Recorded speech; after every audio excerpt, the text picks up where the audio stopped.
Red Hot. They've won 4 straight. Got off to that scorching start, but have had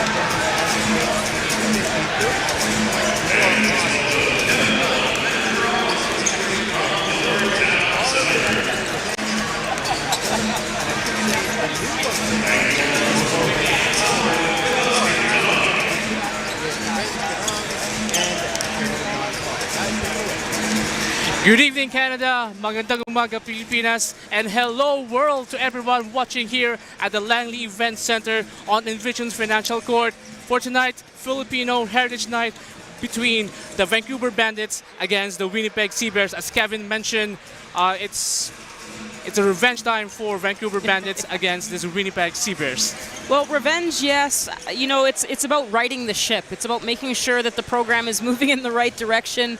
We're going to see some new faces. Tevin Brown suited up for the first time for the Bandits. Acott back in the lineup for Winnipeg. So, you know, revenge, yes, but it's a completely different game. And a lot of that is going to be dependent on both teams and what they do defensively. Yeah, as we go on the game today, what are we watching right now in order for the Vancouver Bandits to make up for the loss of Tyrese Samuel, who's inactive tonight? Well, you know, it's really going to be an interesting point. If you look at the stats, there's not a lot that separates these two teams in terms of what they're able to do statistically. I think a lot of it is going to come down to what they do when it comes to heart and character. So points, field goal percentage, what they do shooting the basketball, how they create, rebounding. There's so much parity between these two teams. But like I said, with Acott back in the lineup for Winnipeg, some of the dynamic length issues that the Bandits have had defensively may come to play today. Yep, and as Mitchell Creek said on the past interview, he said he's gonna miss this game. And then Chris asked him, what's gonna take for the Vancouver Bandits to make up his loss and Tyrese loss? And Mitch Creek said, basketball's a team game. It's not an individual game. All the players in the Vancouver Bandits are ready. Well, if you think about it, you know, a lot of things come down to, you know, the leadership of this group, and that starts with the coaching. All right, on the sidelines, Kevin Chirac with acting head coach, Rance Brampong.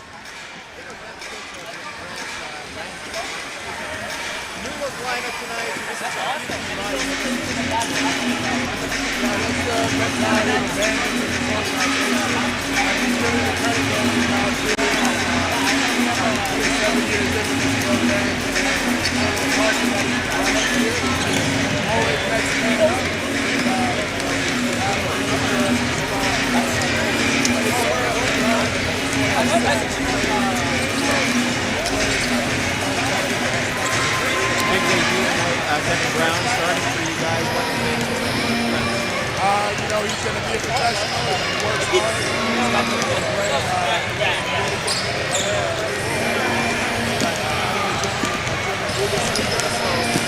We're excited to have him here. He's a guy that needs a lot of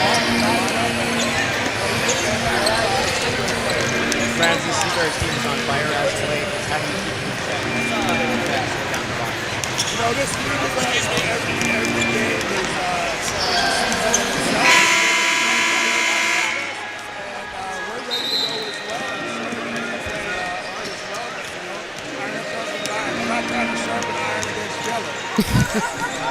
Good luck tonight, Coach. I like that. Guys, we send it back to you in the booth. All right, thank you, Kevin. Thank you, Coach. Speaking of Coach Rance, he mentioned you can sharpen iron with Jello. What sticks to you with Coach Rance, what he mentioned?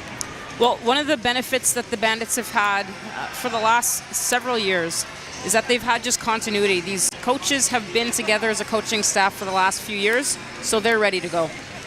All right, you're watching CEBL Basketball Live on CBC Gem, CBC Sports YouTube, and CEBL Plus.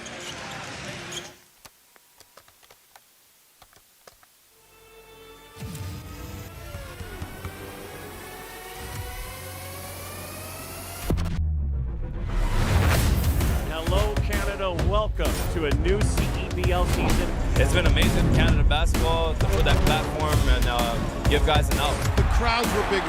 The players got better. The quality of the game got better. You gotta love a Canadian boost.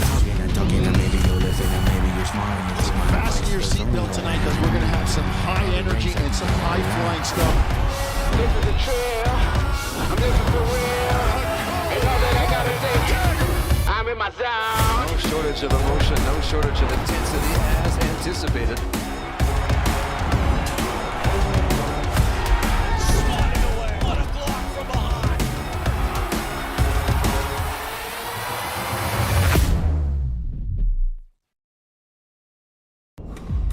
You don't just fuel your body, you fuel your drive. We're not here to preach hustle. We're here for the ones who show up. You know who you are. The moms who make mornings feel like magic. The runners lacing up before the scroll. The dreamers writing it down before it's real. And we're here for you. Real fruit, real fuel. Booster Juice. Fuel for what's next.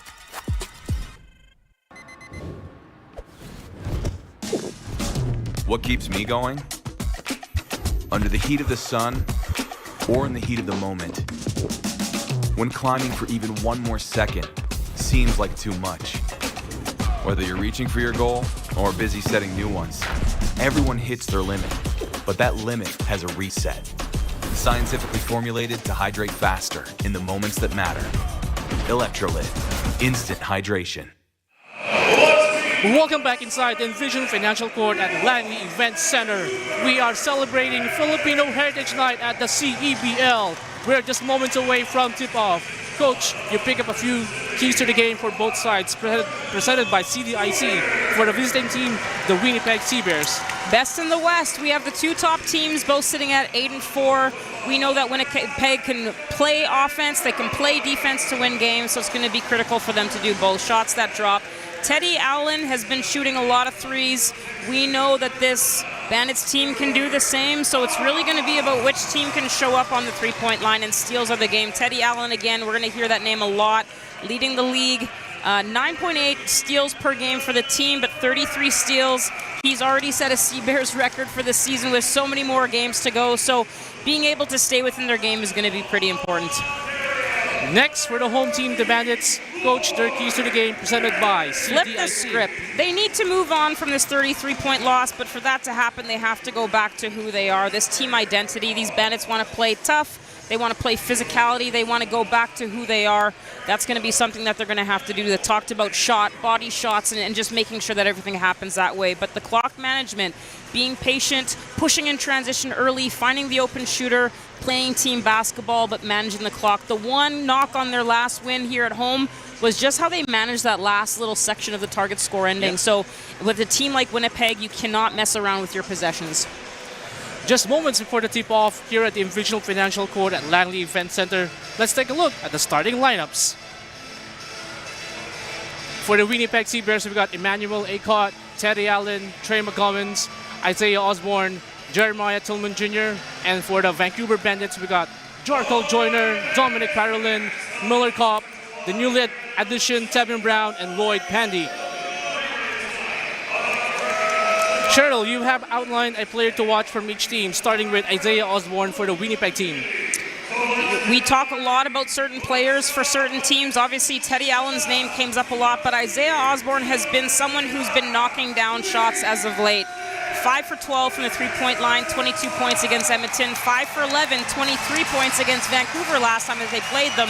So really, if teams are going to cancel out their best players, it's going to come down to who that second, third, or fourth scorer is going to be. All right, Isaiah Osborne for the Winnipeg Sea Bears. Now for the home team, your player to watch is Jarkel Joyner, 21 points. Silent assassin. I know we've been calling him the Spider-Man, but he's doing some things, taking really good shots, being patient, distributing. So again, we talked about missing out on Mitch Creek, missing out on Tyrese Samuel, but the second man up in all of those stats last game was Jarkel Joyner. So he is someone who creates, he can score, he can make things happen, and he's going to have to get the job done for this team tonight. All right, we got Dominic Parolin and Tillman Jr. for the John Ball tip-off presented by Spalding, the official game ball of the CEBL. All right, here we go. And Bandits take the first possession. Jarkel, guarded by Emmanuel Acott. Dominic with the screen. Looking for someone. Tevin Brown, the newly addition of Vancouver Bandits. Brown kicks it back to Joyner. Joyner, cha-cha, step back. And Jarkel Joyner opens up the scoring for the Vancouver Bandits. Really patient first offensive series. That's a good sign. Everyone getting small little touches there, finishing off with a great isolation score. Osborne brings back to Allen. Allen baseline, kicks it out. 3-point shot, no good. Rebound by Acott. Allen with a fake. Takes it, yes sir! 3-pointer by Teddy Allen. Jarkel gave it to Miller Kopp. Miller guarded by Emmanuel Acott. Pandy, Parolin on top of the key. Pounds it out to Brown. Brown, step back, jumper, mid-range, no good. Rebound by Isaiah Osborne.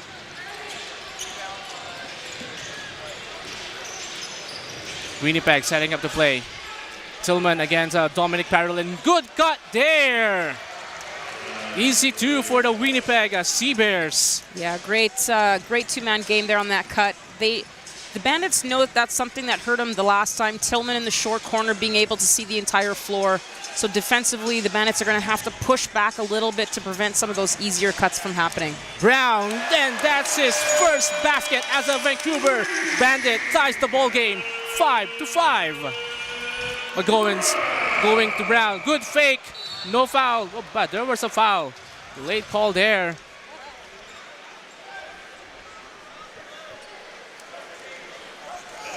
Officials Perry Stohart, Matt Goebel, and Trevor West. Jerry McGowens on the line wearing jersey number 9.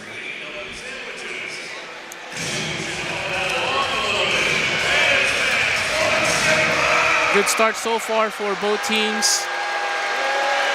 As the crowd giving it to Terry McGowens. First shot is good.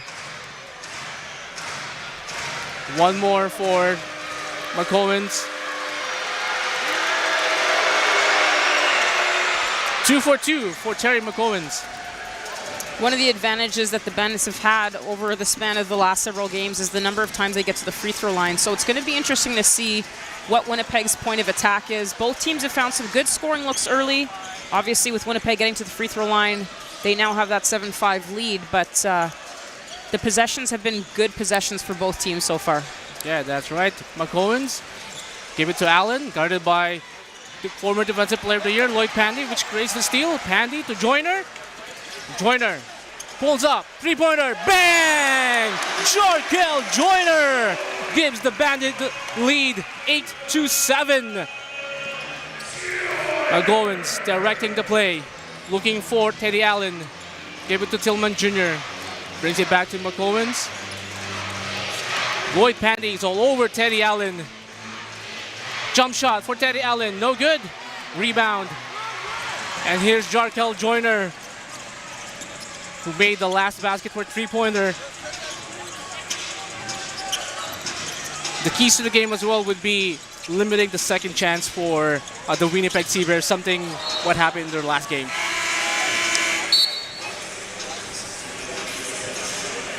This Western Conference game is presented by Carl Tire. And we got an early substitution, Acott out.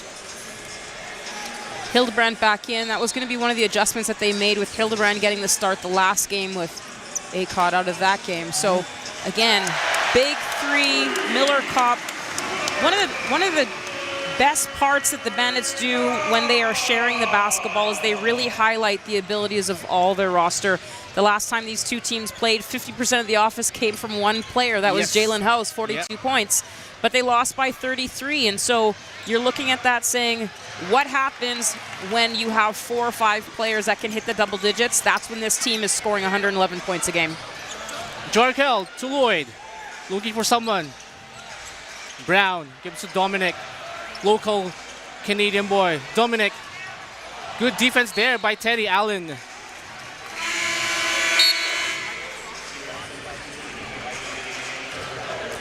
Follow us, CEB League, on social platforms to stay up to date on storylines, standouts, stats, and more, all for all 10 teams in Canada's Pro Basketball League. Joyner, step back, Miss. Allen with the board. Allen guarded by Pandy, starting from the backcourt. Osborne guarded by Miller Kopp. Osborne, nowhere to go. 8 seconds to shoot. Osborne, good drive there with the left layup. Isaiah Osborne. Both teams in their practices earlier today were talking about some of the actions that they're going to have to blow up defensively. Some of these isolation one-on-ones are going to be so critical because if it requires too much help, then that's what you get. A wide open corner three shooter. Miller Kopp knocks it down one more time. 2 for 2 for Miller Kopp. Extends the lead to 5, 14-9, which is the biggest lead of the game. McCowens. Answers no. Pandy with the rebound. Lloyd wearing jersey number 14. Pandy all the way. There was a foul. 2 shots there. Foul against number 8, Teddy Allen. We got some substitution. Dwayne Notice in. Jarkel Joyner out. Mason Krause in for the Winnipeg Sea Bears and Emmanuel Acott.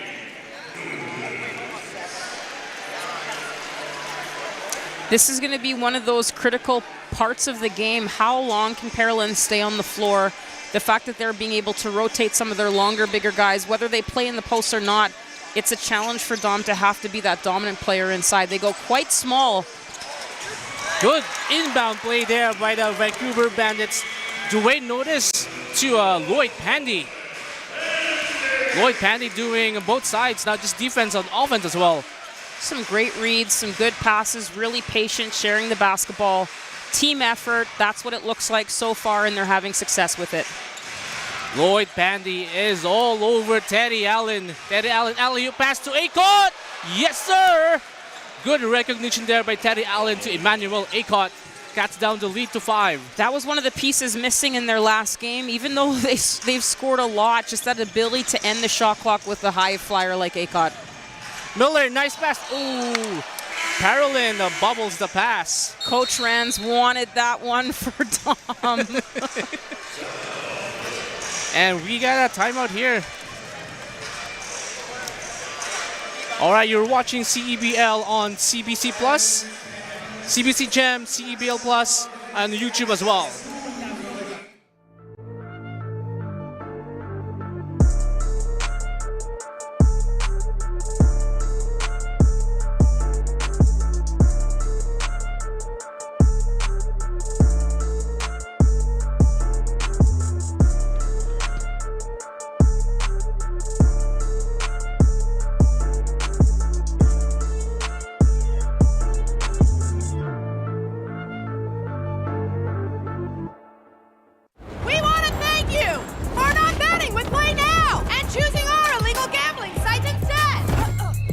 Because we couldn't afford things like this without your money. So much of your money. Now you might have questions like, do our profits benefit your community? No. Or bet with Play Now, Manitoba's local legal and secure gambling site. Welcome back to Envision's Financial Court here at the Langley Event Center, celebrating the Filipino Heritage Night. Vancouver Bandits leading 16 points to 11 with 4 minutes and 28 seconds. What do you see so far, Coach, for the Vancouver and Winnipeg Sea Bears? Well, both teams are taking care of the basketball, shooting the ball fairly well. Winnipeg only 1 for 3 from the three-point line, so that's going to be a number to watch. But more importantly, the fact that Teddy Allen hasn't been able to find a basket yet. Pandy, that's one of the reasons why with this roster coming in, they were really expecting to bring in some more defensive-minded players as they were getting over their European contracts and coming into the CEBL. So expect that. That's something that they've talked about quite a bit. Get him out of his comfort zone early in the shot clock and then see what he can do at the end. As we noticed, Lloyd Pandy is all over Teddy Allen all the way to the backcourt. But quick 2 points there by Tillman Jr. Yeah, so this is the smaller lineup now with John Knight III coming onto the floor, Dom Parolin coming off for the first time. They go straight inside, no surprise, and get that scoring look. So this is going to be the lineup, and now here comes the first turnover. Scott. Good pass there. That's a second assist for Teddy Allen. Yeah, quick 4-0 run for Winnipeg coming out of this timeout. And this is kind of where, can they weather the storm of this smaller lineup? Brown, miss. Rebound by the Winnipeg Sea Bears. Scott against Miller Kopp. Acott looking to post a Brown. Acott backing down. Acott, good defense there by Brown. Dwayne Notice looking to push the ball. Miller with the fake. Turn around. Looking for someone to pass. Brown to Notice. Pandy to John Knight. Knight, good defense there by Trayvon Scott. Yeah, really quick ball reversal there, trying to find the opening. I mean, this is probably the smallest lineup that they've ever had on the floor before. Miller Kopp's tallest guy. We know that there's some interesting matchups, and we'll probably see some defensive schemes that they're going to have to throw in there. But just like that, a quick break for Dom Parolin, and comes back on the floor so he can manage Tillman a little bit better. Dominic Parolin, Coquitlam native down here in British Columbia. Dom looking to hand off to Pandy. Pandy against Teddy Allen. They're matching up on the offense, defense as well. Joyner, miss. Rebound by Teddy Allen. Pandy once again all over Teddy Allen. Great defense there by Teddy Allen, and a steal. 4-on-1. Pandy to Miller Kopp. No good. Parolin with the board. No good. Missed opportunity there for the Vancouver Bandits. Teddy Allen, slam dunk there by Teddy Allen. And another timeout by the Vancouver Bandits.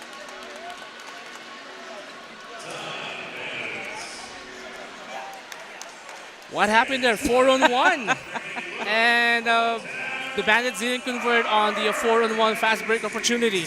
Well, long safety, defensive situations, turnovers, it's going to be about possession and keeping possession of the basketball. What a missed opportunity for the Bandits there. They had 3 attempts kind of with a numbers advantage. Miller Kopp, I'm not sure if he was expecting to try to dunk that, but I think the plan changed halfway through that finish. And unfortunately, Teddy Allen, who had taken quite a bit of time to get off the floor after he got the ball stolen from him, ends up getting the final revenge on that play. Kyle Tire, proud partner and tire expert of the CEBL. Shop top tire brands and have peace of mind with Kyle Tire's price match guarantee. Shop and book at kyletire.com. We got to give it to Mason Krause. He was the only one there, but he defended the 4-on-1, 1-on-4 fast break opportunity for the Vancouver Bandits. Well, it's what coaches always tell their athletes. Don't give up on the play. Don't make assumptions that 3-on-1 type of situation is going to be easy. Sometimes sharing the ball, sharing is not caring. Sometimes you just got to get the job done yourself. But this is the game that we were hoping for in some ways. Punch for punch, some good defensive plays, creating offense, knocking down some shots. The Bandits have gone on a little bit of a cold streak here, struggling to score in the last little bit. But here we are. We've got Mulder in now for the Bandits. So a lot of threats, a lot of players that can knock down threes. Dom coming in. They need to be able to get some paint touches to be able to get those open shots. So we'll see what their offensive scheme is coming down the floor here. That Teddy Allen slam dunk caps off a 6-0 run, and that gave the Winnipeg Sea Bears the lead, 17-16. Brown attacking. Guarded Parolin to Lloyd Pandy. Corner. No good. Tillman with the rebound. Wide open there for Lloyd Pandy. Just missed the wide open shot. Yeah, and those are the shots that they're going to have to hit.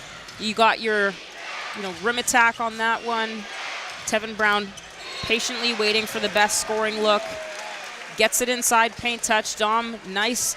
Earlier in the season, when he caught that kind of inside scoring touch, he always wanted to dribble the basketball to make decisions. Clearly, he's picking up the speed of decision-making. Quick kick to the corner shooter. And those are just shots that they're going to have to knock down in today's game. Mulder with the floater, which gives them 18-17 with 1 minute and 50 seconds left. Terry McGowens using the Tillman screen. McGowens, tough shot there by Terry McGowens. He's a player that's been coming up big, really good moments. this is the lineup now where Teddy Allen comes off the floor, Isaiah Osborne, you've got some threats, rim attack threats at the three-point line. Jarkel Joyner is having some, I'm sure, nice conversations with players as he's running past them, and he's the kind of guy that it's hard not to smile when when he's on the floor. He's having a great time, doing some really good things for this Bandit squad, and with so much turnover and changes with rosters, to have someone who is just prepared to step up at any point in time. He's been doing a great job of just making sure that the team has been and continues to find ways to score. Meanwhile, Motabatsi has the chance to guard Teddy Allen. Blocked by Parolin. Good defense there. Wide open Terry McGowens. Missed. Offensive rebound by the Sea Bears. Teddy Allen with the fake. Stutter step. Looking for screen. 8 seconds to shoot. Teddy Allen. Jumper. Yes, sir. Teddy Allen. It's a seesaw battle here in the first quarter here at the Langley Event Center. This is our first chance at seeing what Tevin Brown is going to bring to this team, and being able to be that big shot stopper is going to be a critical part of his role. You see the number of contact parts that he has on Teddy Allen. Bang him 2 or 3 times. That's what the coaches were talking about in their shoot-arounds. Let's see what Teddy Allen can do after taking a few pops here and there, and beautiful fadeaway shot on that one. So he's starting to adjust the type of scoring looks that he can get as well. Mulder to Parolin. Yes, sir! Dominic Parolin with the slam dunk. 22-21, 19 seconds left. That's exactly what they need from Don Parolin. Every once in a while, he tries to just finesse those finishes. Just put it down, big man. He gets the job done. Don't let Tyrese Samuel be the only big guy who gets flames in this building. Put the flames on. Dominic Parolin. McGowens fell down. Teddy Allen. Good defense there by Brown. And that's the end of the first quarter. Vancouver Bandits 22. Winnipeg Sea Bears 21. That's one thing that we haven't seen a lot of. We've seen flames, but we haven't seen a lot of shot clock violations. That's a great stand defensively to end the quarter. You're watching CEBL Basketball Live on CBC Gem, YouTube, and CEBL Plus.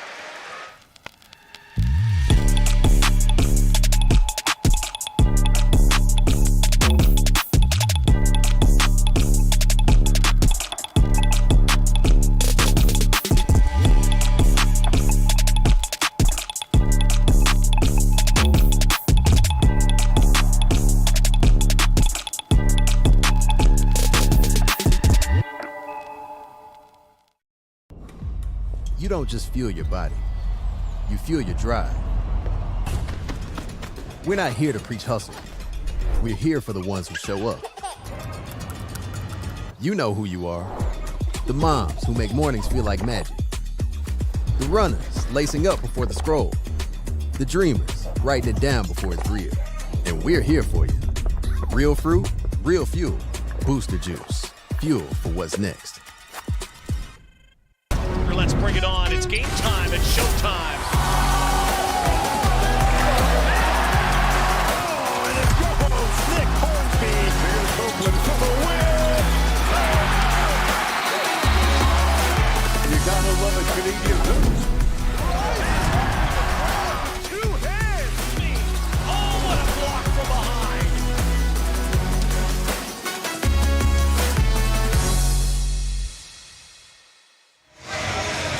Welcome back to the Invictus Financial Court here at Langley Event Center. We have Kevin Chirac who has some story. Kevin, take it away. Yeah, I spoke with Dom Parolin. He had a big dunk to end that quarter, a big block earlier on as well. Asked him about his journey into the game. Grew up in Coquitlam. I figured that he played basketball all his life. He was actually a big soccer goalie up until grade 10. The only reason he transitioned to focus on basketball is because his team was too good. He wasn't getting any shots on net. So then he focused on basketball and ended up going to the NCAA, playing at Boise State. And now he is starting with the Vancouver Bandits. There you go. Thank you for that, Kevin. Dominic, he ended the first quarter with a big slam dunk, and he with their board as well. Jarkel Joyner wearing jersey number 1. The Bandits wearing a special Filipino heritage game, color blue. Winnipeg wearing color white. Parolin to Mulder. David Mutabatsi. Back to Mulder. Mulder, three-pointer. No good. And that would be a Winnipeg CEBL ball. Akot in. Mason Krause out. The leading scorer for the Vancouver Bandits after the first period was Jarkel Joyner. And for the Winnipeg CEBL, we got Trey McGovens with 6 points. Terry. Miscommunication between the two Winnipeg CEBL, and that results into a turnover.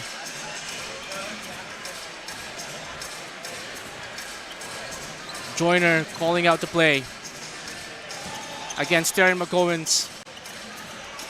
Joyner attacking. Yes, sir! Jarkel Joyner, smallest player on the court, but takes it inside. Little hesitation move there, sees that defense is not quite picking up to him. And there we go, Teddy Allen knocks down the three-pointer. Ties the ball game, 24-24 with 8 minutes and 40 seconds remaining. David Mutabatsi against Teddy Allen. Drop pass to Parolin. Dominic, yes, again! Dominic Parolin barreling down the court. 26-24, which gives the Vancouver Bandits another lead. 2-point lead, that is. Osborne, guarded by Michael Mulder. Osborne, three-pointer. Miss. Rebound by Mutabatsi. Mutabatsi brings out the ball. Jarkel against Terry. Screen by Miller Kopp. Emmanuel Akot now guarding Joyner. Looking to pass. Gives it back to Jarkel. 6 seconds to shoot. Jarkel. Burst move. Parolin. Good defense there by by Burns. Teddy Allen with the fake. Inside. Kicks out. Three-pointer. Miss. Rebound there by Jarkel Joyner. 26-24, 7 minutes and 35 seconds left here in the second period between the Vancouver Bandits and the Winnipeg CEBL. Miller, give it to Michael Mulder. Michael attacking. Yes, sir, Michael Mulder. And we have a timeout here for the Winnipeg CEBL. Coach Rambo doesn't like what is seeing right now. 28-24 with 7 minutes and 19 seconds left. How's the game so far, Coach? Well, you know, it's about being able to stay disciplined through some of these actions. I think what Coach Rambo is saying is that you know, there's a few releases that they're letting players turn the corner, get to the rim. They're probably going to have to just talk about shoring up some of their defensive rotations. You're watching CEBL Basketball Live on CBC Gem, YouTube, and CEBL Plus. The CDIC was established by the Government of Canada to protect deposits in case of bank failure. Coverage is free and automatic when you bank with a member institution. Whoa. Thank you. That's my job. So you were saying... Protecting your deposits, that's what we do.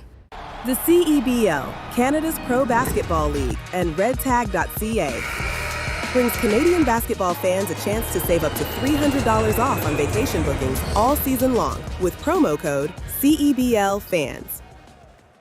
I wonder how our mascots would spend their time on vacation.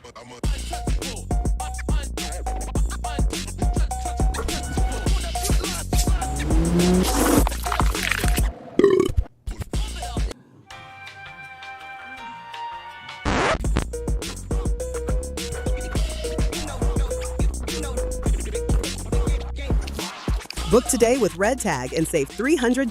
Redtag.ca. New Era is the exclusive game uniform partner of the CEBL and all 10 of its teams from coast to coast. Pick up your official replica jerseys today by visiting CEBL.ca. So the question, though, is have you picked up your jersey? Have you ordered one? I did already. Okay. I was about to say. And I think some of my family members pre-ordered it as well. Nice.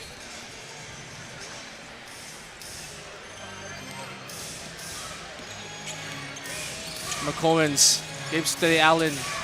Lloyd Pandy, the former Defensive Player of the Year for the CEBL, is back. Hounding Teddy Allen. McCowens. Guarded by John Knight, and we got 3-second violation, offensive 3 seconds. Good defense there by Dwayne Notice. They have just a little bit of a bench warning here. One of their players just wanted to be a part of that last play there without being a part of that last play. So the refs just gave a warning to the bench, and we carry on. All right. Notice to Miller. Downtown 3. Miss. Rebound. Offensive rebound by the Bandits. Miller one more time. Miss. Rebound there by Hildebrand. McCowens. Good defense by Jarkel Joyner. Anticipating that pass. Jarkel Joyner pulls up for 3. No good, but there is a foul. A foul committed by Simon Hildebrand. One of the mortal sin of basketball. Never ever foul a shooter, let alone a 3-point shooter. I was about to comment, we've taken, you talk about the way the coach sees things, but also style of play. Right now, they're saying that was not in the act of shooting. It was after he landed and there was contact. So they're just going from a sideline inbounds here. Still a foul. Just not shooting threes. Alrighty. So maybe that's half of the mortal sin taken away there. Now it's just an infraction. Joyner. No good. Rebound by Teddy Allen. Again, Pandy is there. Pandy, good defense there by Lloyd Pandy. Showing why he's the former Defensive Player of the Year. Pandy, notice, fake pass, 3-pointer, no good. 4 straight misses at the 3-point line for the Vancouver Bandits. Teddy Allen, and there is a foul. 4 straight miss for the Vancouver Bandits, but most of them are good looks. Well, one of the keys was clock management, and it might be easy finishes right now. The tough thing with defending someone like Teddy Allen is that he doesn't even cross over half court. So if you don't score that, something is happening right away. So this sense of purpose and finishing, they're getting some really high percentage scoring opportunities that they're just not knocking down. That might cost them at the end, but if you're Coach Rans, you're probably telling your team, these are exactly the type of scoring looks that we want. We just have to finish them. And recognizing the Bandits have advantage 5-on-4 if Teddy Allen is not yet back on the backcourt or half court. You never want to assume that your teammate's not going to finish those, but you always have to make sure, especially like someone like Teddy Allen. He's not one of the top scorers in the league for no reason. Yeah. They're taking something away from him in the half court, and he's been managing and trying to figure out some of that stuff, but that's the easiest scoring looks that he's had in the game so far. Easy misses, which contribute to wide open transition scoring looks for the man. Notice, wide open. That's 6 straight misses for the Vancouver Bandits, but they still have the lead, 28-26. A miss there by the Winnipeg Seabears. Osborne with the offensive board. Acott against Lloyd Pandy. Switch. John Knight. Osborne against Dwayne Notice. Osborne, jump shot, fade away. No good. Tillman using all of his height against the Vancouver Bandits. Again, we're tied, 28-28. Good game for both teams. Knight, baseline. Kicks it out to Dwayne. Dwayne, wide open to the lane, but good recovery there by Tillman Jr.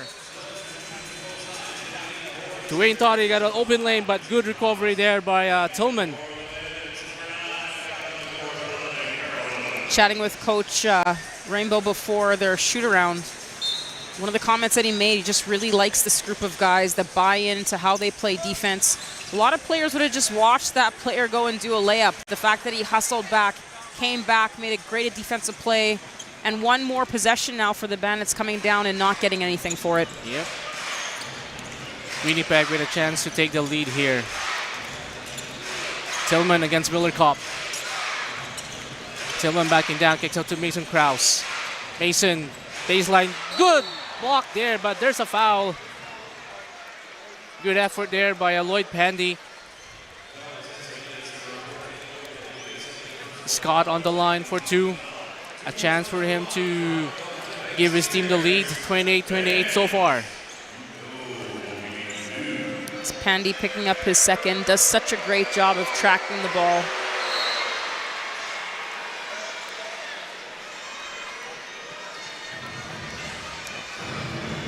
All right.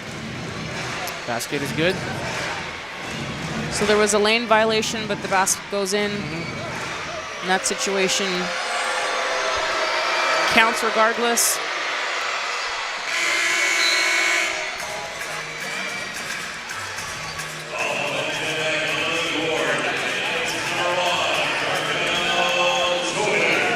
And Jarkel Joyner is back into the ball game. Mason Krause picking him up full court.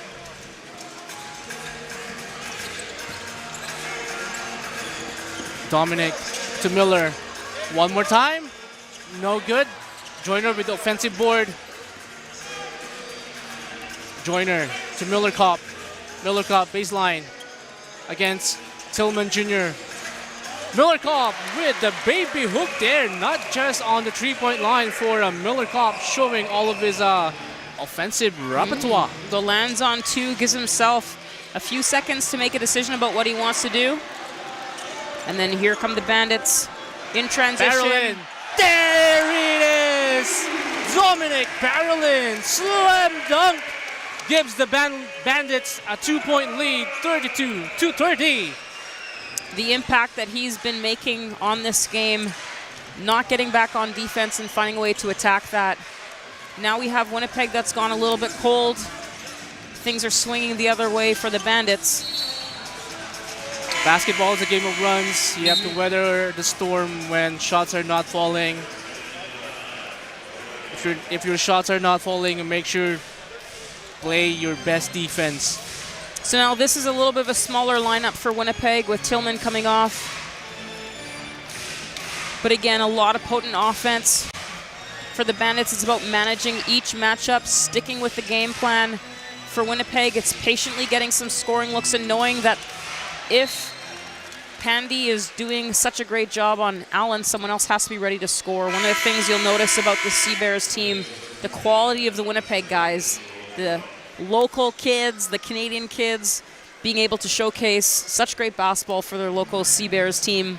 Acott on the floor, Krause on the floor, Hildebrandt on the floor a little bit earlier, doing such a great job representing their city, their province, and now their local pro team. Yep. Lloyd Pandy misses Dominic Parolin inside, but they found him again. Dominic Parolin from Miller Kopp. Miller Kopp not just scoring, but also distributing the ball. Both these teams finding great bad rotations from the opponent and making them pay for that one.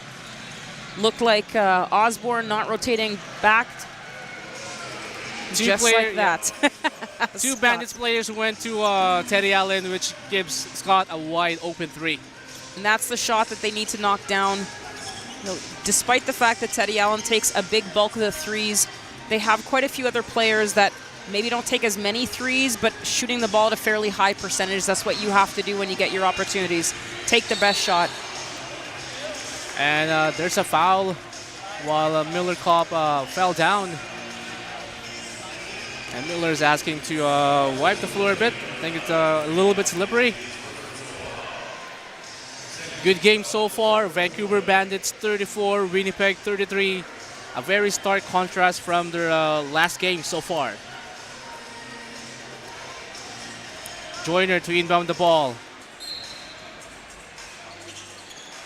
Joyner looking to pass. Gives to Dominic Parolin with 12 seconds to shoot. Lloyd, stutter step. Lloyd inside with a fake. Good defense there by Scott. Allen with the board. Allen to Scott, to McGowens. 3-pointer, no good. Rebound there by Dom Parolin. Give it to Lloyd. Pandy against Allen. Double team by Acott. Joyner looking for someone. Joyner inside. Kicks it out to Brown. Corner 3. And he makes it.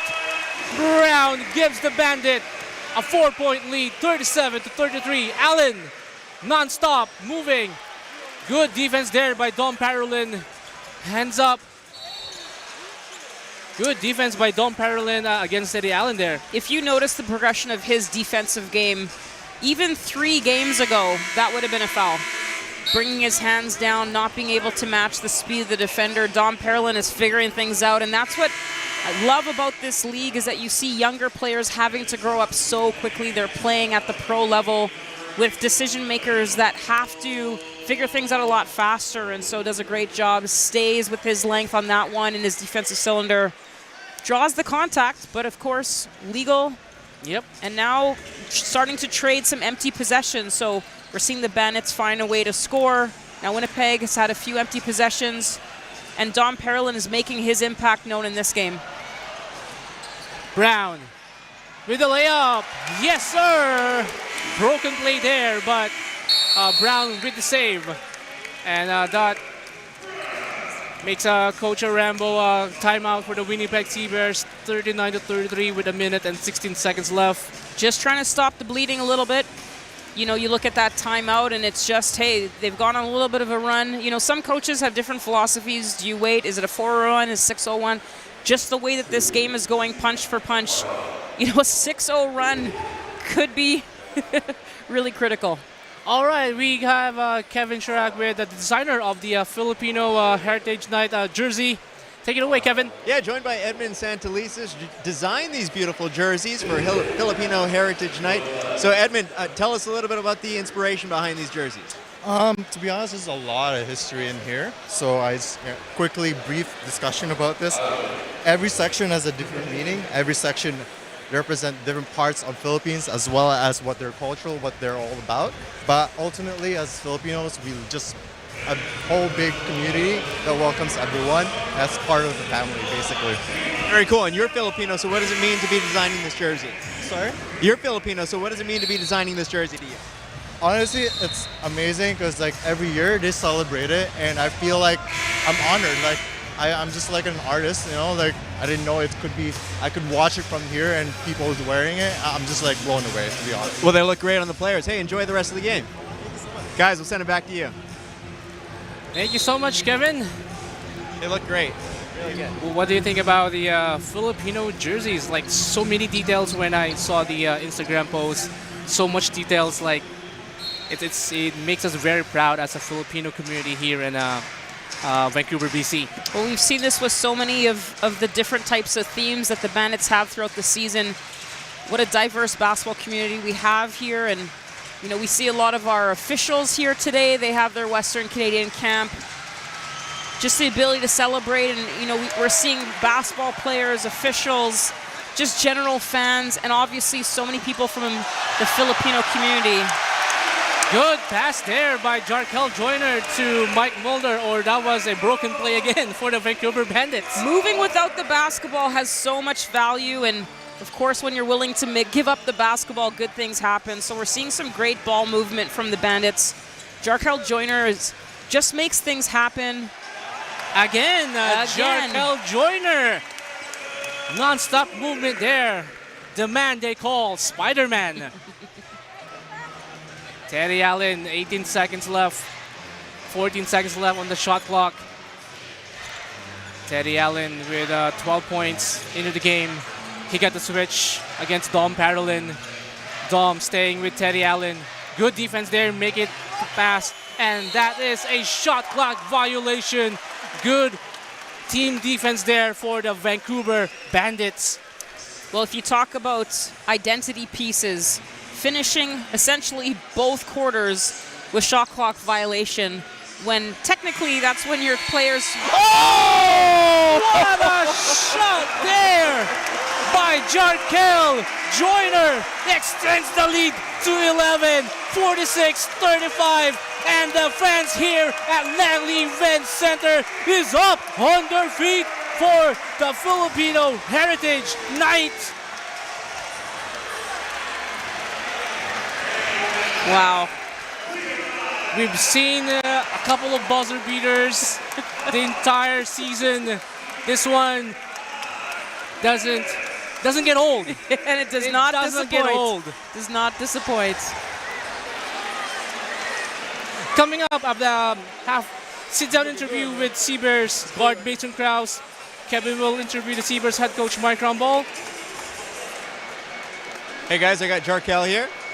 All right, we got the player of the half, Jarkel Joyner with Kevin Chirac. Well, Jarkel, that's quite a way to end the half. Talk us through that halftime buzzer beater. Man, I always live for them type of moments. I want to shoot the balls at the end of the quarter, so it's good. So my dad taught me I always get the ball at the end of the quarter. Make a shot, don't matter. So you call it bank, right? I heard. Oh yeah, definitely. Bank always open. Talk to me about that first half, because it was a bit of a defensive battle. You're up against a very good Winnipeg team. How do you feel your team played in that first half? Man, amazing. We battling. We hitting first, what Coach Red said. Drawed up a good game plan, the coaching staff. But we just hitting first and we playing hard. Yeah. And you got a bunch of new faces on the team. Everyone getting acclimated. How do you continue this through to pull it out in the second half? Man, just being a leader, being a point guard. You know, the team have trusted me, the coaches have trusted me. So just being a leader out there, lead those guys. Jarkel, thanks so much. Thank you so much. Bank is always open. Guys, we'll send it back to you. All right, thank you so much, Kevin. You're watching CEBL Basketball Live on CBC Gem, YouTube, and CEBL Plus. And Mason Krause wins it for the Winnipeg CEBears. The opening day hero for the hometown kid. So off the top, I mentioned some rivalries and some great Canadian talent. And it's so funny. In the West, it's already starting to heat up in terms of the Winnipeg CEBears giving the Vancouver Bandits a push.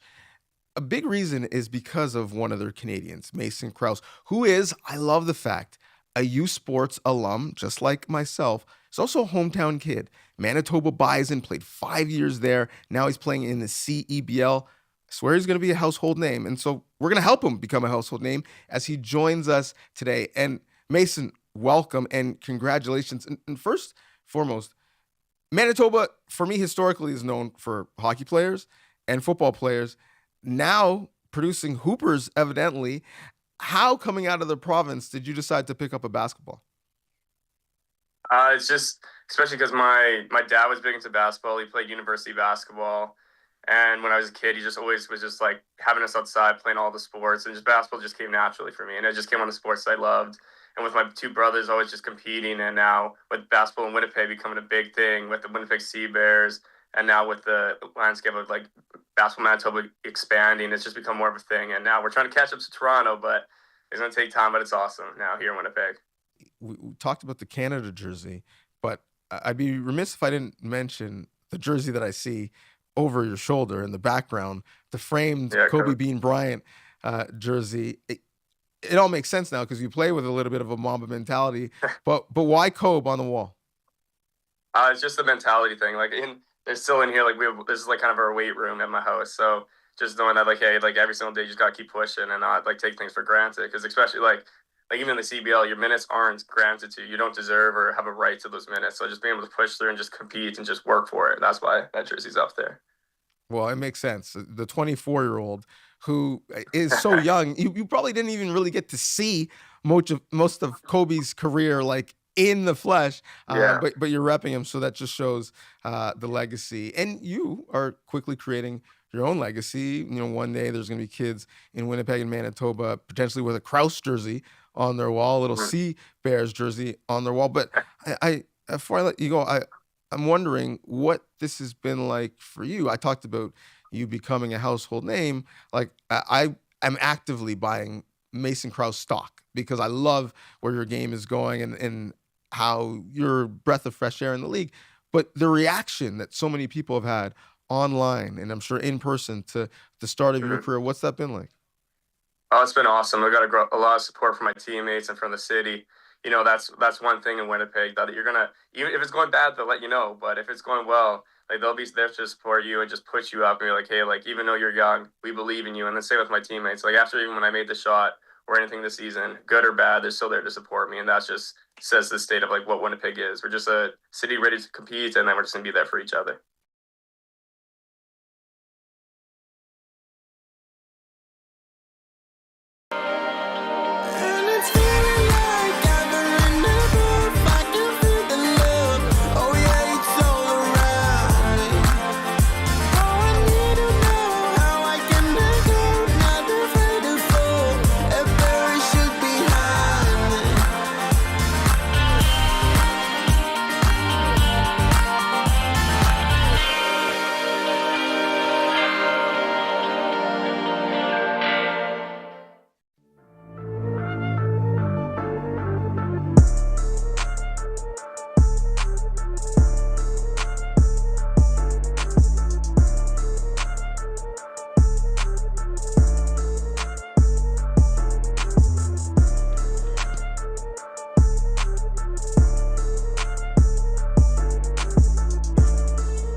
What keeps me going? Under the heat of the sun or in the heat of the moment. When climbing for even one more second seems like too much. Whether you're reaching for your goal or busy setting new ones, everyone hits their limit, but that limit has a reset. Scientifically formulated to hydrate faster in the moments that matter. Electrolyte, instant hydration.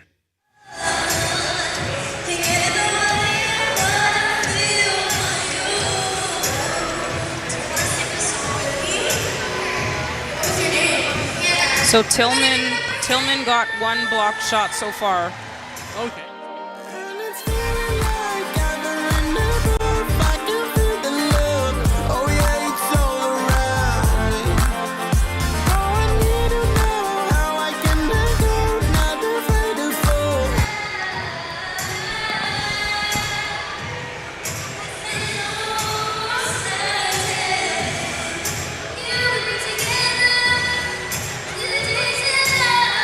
Welcome back inside the Envision Financial Court at Langley Event Center.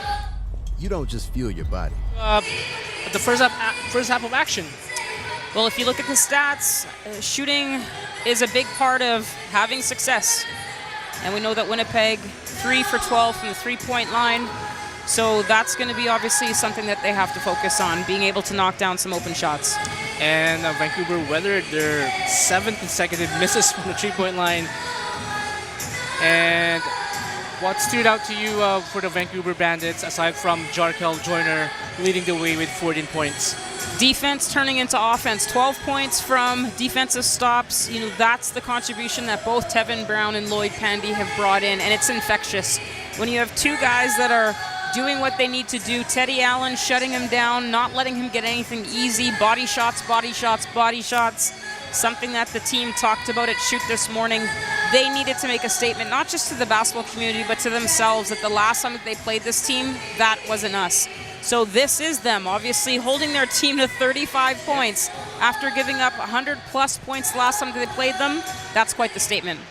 Stark contrast from their last game. For the Winnipeg CEBLs, what do they need to adjust in order for this deficit to evaporate? Take care of the basketball. 8 turnovers so far in that first half, leading to quite a bit of offense for the Vancouver Bandits. You know, the ability to find other shooters and other scorers. Teddy Allen does have 12 points, but, you know, Trevon Scott needs to knock down a few more of those shots. We look at Trey. They're giving him that three-point shot. He's so far 0 for 3. So being able to shoot the ball a little bit better. We talked about the importance of that next man up. Isaiah Osborne right now with only 2 points. He's only had 1 3-point opportunity. So they have to start finding the seams in this defensive rotation, finding out what's going to score. And obviously some of their steals resulted in turnovers, so they're going to have to amp it up on the defensive end as well. You mentioned Teddy Allen has 12 points leading the way for the Winnipeg CEBLs, but those 12 points didn't come easy as Lloyd Pandy is hounding him all the way to the backcourt until their front court. Well, can you imagine what that defense is going to look like with Mitch Creek and Tyrese Samuel back, you know, at the rim, protection, being able to defend some of those actions. So this is an exciting progression. We were hoping that it wasn't going to be a continuation of that last game with some key players not here, but it goes to show you that this team is more about just a single player. They want to play together as a whole group. Dominic Parolin held his own on the first half. The rotation for the players for the Vancouver Bandits is very crucial since Dominic is the let's say that he's the only center right now for the Vancouver Bandits. Well, in previous games where this situation happened, he got into foul trouble pretty quickly because he was involved in every single defensive rotation.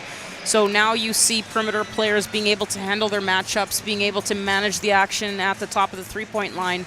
And all he needs to do is come in at the end and get the defensive rebound, which keeps him on the floor. So it's going to be critical. If Winnipeg wants to change this game in the second half, they have to engage Dominic Parolin in more of the actions. They have to force him to try to challenge some of the shots at the rim. If he gets into foul trouble, we've seen it. Most of their scoring runs have come when he steps off the floor. Challenging without fouling, put your hands up, never put it down. That's a great discipline, especially for a rookie and a very young player in here in the CEBL. Well, we're seeing a lot of young players, and that's the beauty of this league, that you're seeing, you know, current university athletes who still have some time left coming in as developmental players, and you have, you know, university athletes that have just finished. You have G League players that are trying to step up their game, trying to get some opportunities, and then we obviously have our European players, our Canadian players, just such a great mix of players, and that's why it's tough to figure out what your roster is going to look like in 2 or 3 months because there's so many changes, but both coaches have done a great job of getting some of the right pieces. Tonight, so far, Vancouver Bandits showing that the pieces are going well. They should. Do you think they should wear name tags during the practice? With so many players coming in, many players coming out. Well, chatting with Coach Rainbow before the game, many of the things that he mentioned is just the professionalism of a lot of these players. They're coming in from pro leagues where you have to step in. Oftentimes, you're not even speaking the same language as some of your teammates and your coaches, and you have to figure it out. So we've heard this from both coaching staffs. They're bringing in guys that are pros. Both offenses, they're not running anything so complicated that they can't manage what they're doing. So the players are picking up their scoring looks. But again, defensive rotations are sometimes a little bit harder to get to when you have a lot of players coming in and out, and obviously new players are coming in with a defensive identity. So good to see the Bandits figuring things out, and we'll see if Winnipeg can get going on offense, starting from their defensive rotations. All right. I think Kevin is now ready for his interview. Coach Rainbow, take it away, Kevin. Hey, Mike. So down 11 heading into the second half. What was the message to the team at halftime? I mean, I think we got to invest a little bit more in terms of the effort portions of the game. I thought Vancouver did a really good job of scrapping, you know, coming up with all of the loose balls and 50-50 effort plays, and, you know, we were a little bit lackluster in that regard. So, you know, if we want to be successful, we're going to have to invest a little bit more. Just 35 points in the first half, uncharacteristic for your team. How do you get the offense going in the second half? I think if we don't play with effort on the defensive end, then we're not going to get easy ones going the other way. Mike, thanks for this. Good luck in the second half. Thank you very much. All right, guys, we'll send it back to you. Thank you, Kevin. Effort is the key word there by Coach Rainbow. You're watching CEBL Basketball Live on CBC Gem, YouTube, and CEBL Plus.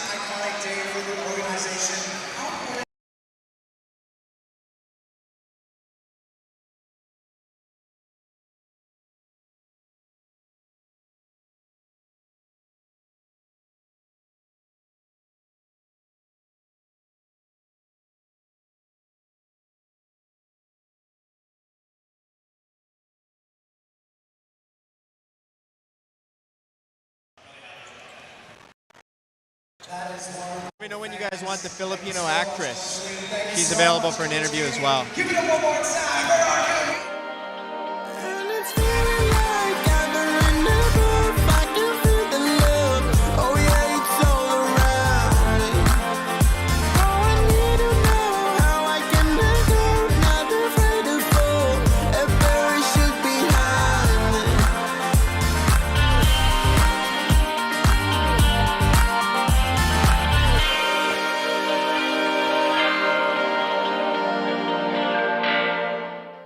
The CDIC was established by the Government of Canada to protect deposits in case of bank failure. Coverage is free and automatic when you bank with a member institution.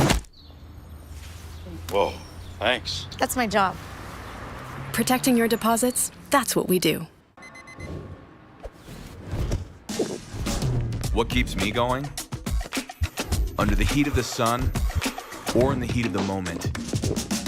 When climbing for even one more second seems like too much. Whether you're reaching for your goal or busy setting new ones, everyone hits their limit, but that limit has a reset. Scientifically formulated to hydrate faster in the moments that matter. Electrolyte, instant hydration.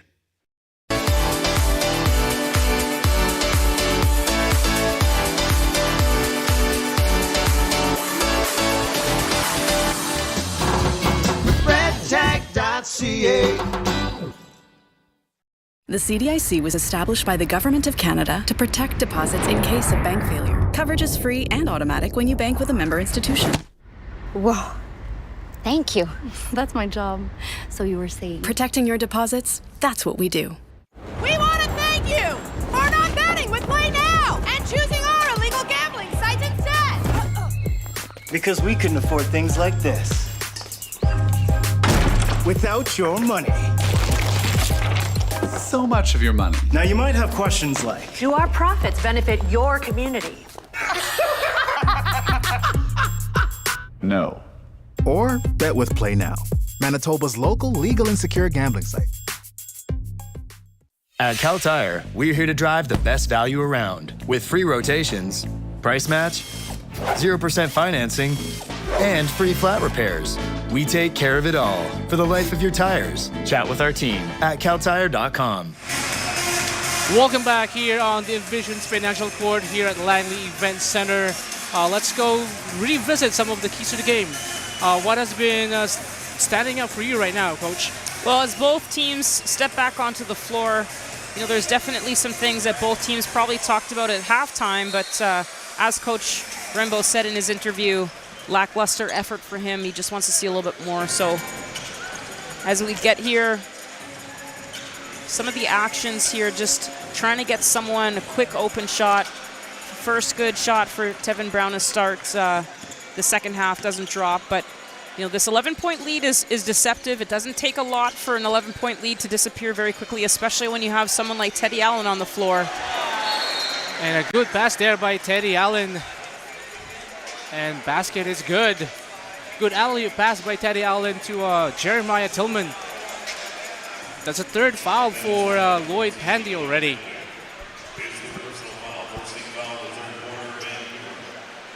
Teddy Allen goes straight to creating. You know, sometimes when the shots are not dropping, you look at players trying to keep going with certain things. Great to get that inside presence. Pandy kind of wrong place at the wrong time for that one. Tillman doesn't really have a chance to land after he dunks that home. Makes that free throw. Great start for Winnipeg. Pandy, like you mentioned, picking up his third foul. We'll see what that does in terms of some of this guard rotation now. Joyner, leading scorer for the Bandits. Joyner, step back with the fake. Brown against Emmanuel Acott. Brown, pass it back to Joyner. 6 seconds to shoot. Joyner, pull up J. Miss. Rebound by McCowens. McCowens guarded by Teddy Allen. Acott. And a kickball there by Dom Parolin. Able to get back on that rotation just enough. For that last possession by the Bandits, Jarkel going for a little bit of a challenge, mid-range jumper. Not necessarily the best scoring look for them. This Western Conference game is presented by Cal Tire. Terry inbounds to Allen. Against Lloyd with 3 fouls. Allen. Terry kicks it out to Isaiah Osborne. Guarded by Miller Kopp. Osborne baseline attack to Acott. Acott jumper, no good. Rebound. And that would be the Bandits ball. Limiting offensive boards by the Winnipeg CEBLs. Well, first half stats, you know, the rebounding battle offensively, Bandits up 9 offensive boards to 5 for Winnipeg. That's been a stat line that they've struggled with in the past, not being able to necessarily maximize secondary possession. So great to see Dom Parolin, even though that wasn't necessarily a clean look, it prevented the other team from getting an offensive rebound. It ended Winnipeg's offensive possession. Brown, baseline, no good. Rebound by Tillman to McGowens. Guarded by Brown. McGowens switch against Dominic Parolin. Tillman waiting for that pass inside. Tillman against Brown. Mismatch here.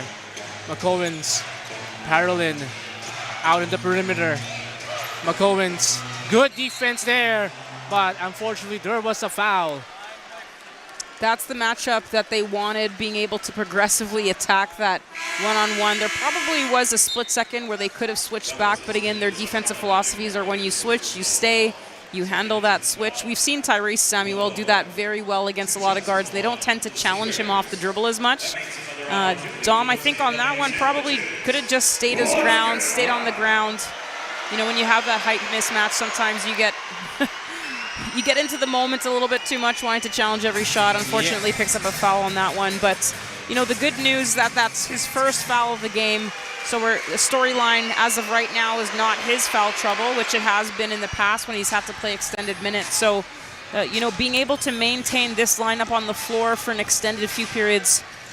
They just need to find a few easier, obviously with Winnipeg's defense amping it up a little bit. Every shot is just a little bit more challenging than it was in the first half. That's what coach was asking for, and that's what he's been getting so far from Winnipeg. 5-0 run here for the Winnipeg CEBLs. Vancouver Bandits wants to end this run. Brown, and he did it! Brown 4-3. 49, 47 minutes and 25 seconds left. Tillman against Parolin. Quick spin move there. Good defense by Parolin. Tillman, short, rebound by a Jarkel Joyner. Great job. One of their defensive philosophies, dig down, go and challenge that. As soon as he puts the ball down the floor, Joyner does the job and then finishes it off with the defensive rebound. Outside shot there, rare outside by Dominic Parolin. Again, they're attacking Parolin inside. Good thing is Parolin didn't commit a personal foul. Miller against Osborne. Miller. Turnover by Miller Kopp. 49-42, 6 minutes and 35 seconds left. And Parolin caught his hand on the cookie jar there.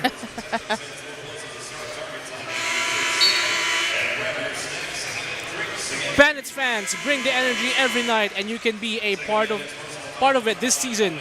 Tickets are available by scanning the QR code or at thebandits.ca/tickets. And we got a timeout here. That 11-point lead is down to 7 right now. A little bit of a slow start for the Bandits to have the second half, but if you're Winnipeg, you're looking at this saying, this is what we needed to get going a little bit. Defensive energy creates some offensive scoring looks. We've had some turnovers. That's been a good start for them. Thank you for that, Coach. You're watching CEBL Basketball Live on CBC Gem, YouTube, and CEBL Plus. You don't just fuel your body. You fuel your drive. We're not here to preach hustle. We're here for the ones who show up. You know who you are. The moms who make mornings feel like magic. The runners lacing up before the scroll. The dreamers writing it down before it's real. And we're here for you. Real fruit, real fuel. Booster Juice. Fuel for what's next.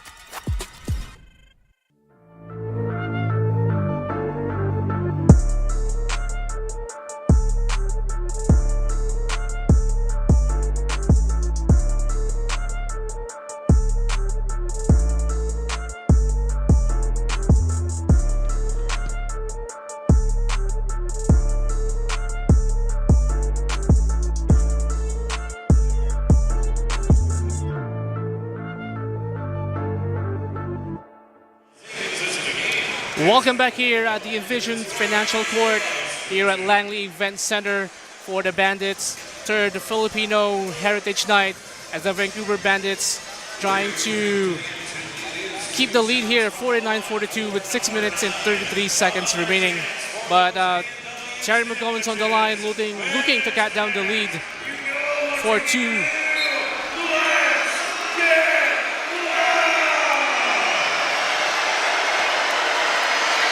First shot, nothing but net there by Terry McGowans. You know, interesting enough, you talked about that three-point shooting stretch there for the Bandits. They were 4 for 8 from the three-point line halfway through the second quarter. They're currently 7 for 20, meaning they've gone 3 for 12 from the three-point line in the last, 7 or 8 minutes of gameplay. So that's a 25% shooting percentage there. Jarkel looking for Pandy. Good defense here by Winnipeg. They have really amped up their defense for the Winnipeg. Yeah. Brown against Mason Krause. Brown!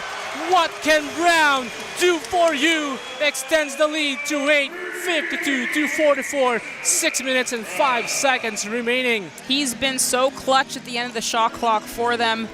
With his length, able to extend over the smaller Krause as a defender. They're really liking that matchup. So he looks quite comfortable, and there Osborne is. We talked about a key player for them, was quite quiet in this first half.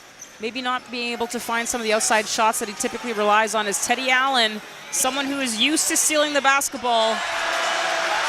Unfortunately, maybe some of that missitis that the Bandits suffered from in the Fast 7 is contagious, because that was a fairly easy miss for Osborne. Brown, another one, no good. Miller Kopp, offensive board miss. McGowan against Parolin. McGowan, good take there by Terry McGowans.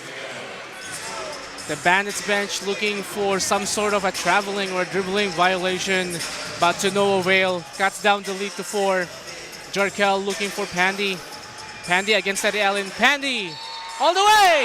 Yes, sir! Lloyd Pandy! And 1! Foul there by Teddy Allen. Lloyd Pandy will go to the line. Will try to complete a 3-point play. Jarkel Joyner out. Quick breather here, I guess. And Dwayne Notice in. Parolin is really holding his own against this Winnipeg team. Well, Pandy defensively, if you notice how far he can challenge the rim attacker, being able to extend all the way to the very end, great body control.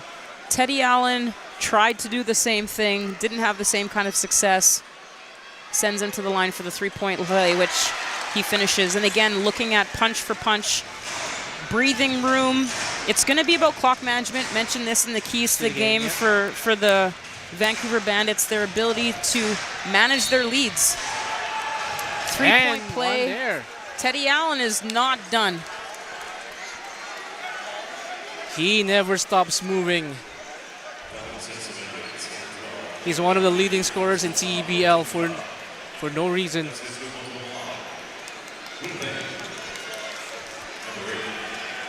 Miller Kopp picking up that foul.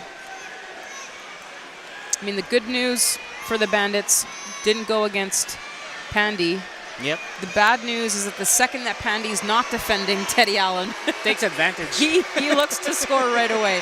And that goes to show you how impactful bringing Pandy into this roster is going to be. He's able to neutralize players that are used to scoring 30, 35, 40, 45 points.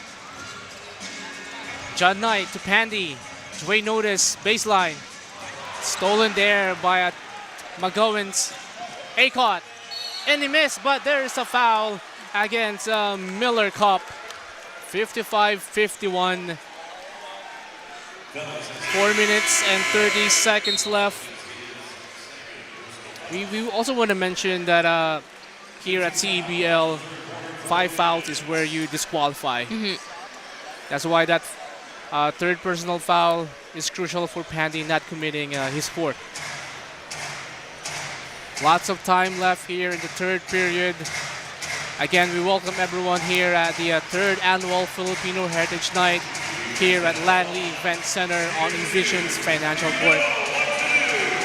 Emmanuel Acott, first shot, and he missed.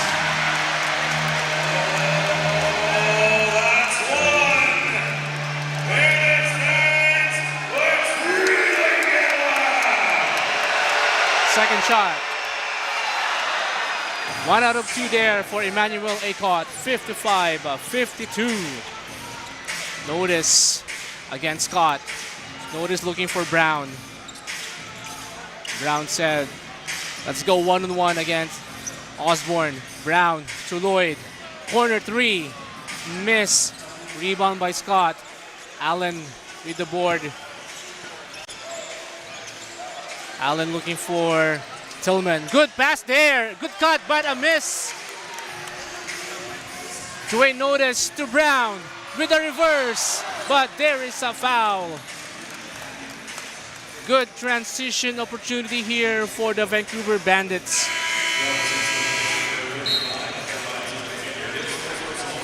That foul on Tillman. Interesting, just the type of swings you mentioned. Game of basketball, runs here and there, and both teams just have these spurts of energy right now, finding ways to get to the rim. Brown, first shot is good. Making an impact in his first game here with the Bandits, knocking down some threes. Clutch at the end of the shot clock. But again, you're looking at multiple players that are doing it on both sides of the floor, offensively and defensively. You know, in that third quarter, stayed with that starting lineup for 5.5 minutes or so. Started to show a little bit of fatigue. You know, might have been able to get into the rotations with notice coming in a little bit earlier for the Bandits, but you know, now a few. Mulder back in, a little bit more energy. John Knight, the third, coming in, and all of a sudden you feel a little bit of a change with Dom Parolin coming off the floor. And now we're playing with tempo. Good attack there by Lloyd Pandy. Extends the lead to 7, 59-52. Largest lead for tonight's game is 11 by the Vancouver Bandits. Well, the Bandits are using, you know, this smaller lineup just to attack individual matchups a little bit more. Tillman inside against John Knight III. Still haven't been able to naturally attack that, but exactly what happened in the first half. Dom comes off the floor. They have to show early help on that one. Joyner. Good attack there by Jarkel Joyner. He was in the land of the Giants. There was about 4 up and under plays there. Not yet, not yet, not yet. How about now? As we take a look at the replay here, 1, 2, and 3. And now there you go, the fourth one. Fourth time is the charm for Jarkel Joyner. One of your players to watch for this game. Kraus picks up that foul.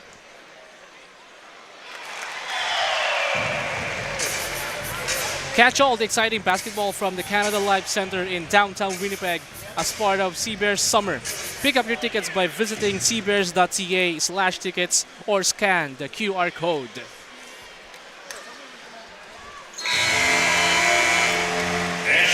Joyner makes 2 out of 2. Pandy out, Parolin in to match up with Tillman inside. 6-point lead with 2 minutes and 54 seconds remaining. McCowens, Allen wide open, miss, rebound.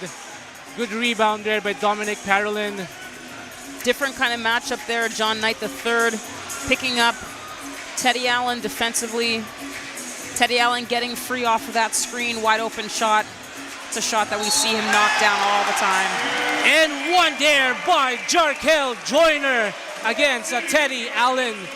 Teddy Allen pleading his case, and now he gets a technical foul. 63-55. Allen needs to be careful here. As we take out the replay, good attack there by Jarkel Joyner. So Brown will take the technical free throw. So if you're starting to do your math to figure out what just happened there, Teddy Allen picks up the foul, also picks up a technical foul. And so now all of a sudden you're looking at how long can you play without Teddy Allen now that he's gone to the bench, he's frustrated. I think part of Teddy Allen's frustration is the way Lloyd Pandy guards him all the way to the backcourt, from the backcourt. Brown makes it. And we got Joyner. Will try to complete a 3-point play. Will try to extend this lead to a double digit. Well, in the first half, this is the lineup that we saw the Bandits take advantage of, going on to a little bit of a run there. In part because Teddy Allen was off the floor and other players needed to figure out where they were going to get their scoring looks. So this is a lineup right now that Winnipeg is going to have to figure out who's supposed to knock down shots. So we have a lane violation here. The basket's not good. Oh, the basket does count, but lane violation. Trying to see the hand gestures and everything else, but basket counts. So there's your double-digit lead. And we play on. 65-55. 2 minutes and 26 seconds remaining. Terry against Brown. Where would Winnipeg get their scoring punch now that Teddy Allen's on the bench? Good defense there by Brown. Mike Mulder brings to Jarkel Joyner. Screened by Parolin. Jarkel having the hot hand to John Knight. John Knight attacks. Brown, corner three, miss. Rebound by Scott. Imagine Brown hitting that shot. This crowd will erupt. Osborne against Parolin. Parolin's way out of his comfort zone right now, guarding a perimeter player. Parolin, good defense there, but to no avail. Isaiah Osborne, yep. Good defense, Good defense, better offense. One of your players to watch, Isaiah Osborne. Jarkel, miss. And we got Miller Kopp back in. Brown's out. A minute 29 seconds remaining, third period in our third Filipino Heritage Night here at Langley Event Center on Envision's Financial Court. McGowan's looking to use Tillman screen. Joyner fell down. Kraus, three-pointer, no good. Good tap there by Dominic Parolin, preventing an offensive rebound. Just dislodges the basketball. Savvier, and he's gaining savvy as he comes along in this program. John Knight III with an acrobatic finish. John Knight III gives the Bandit a 10-point lead, 67-57. As what the kids say, 6-7 right now. Oh, you went there.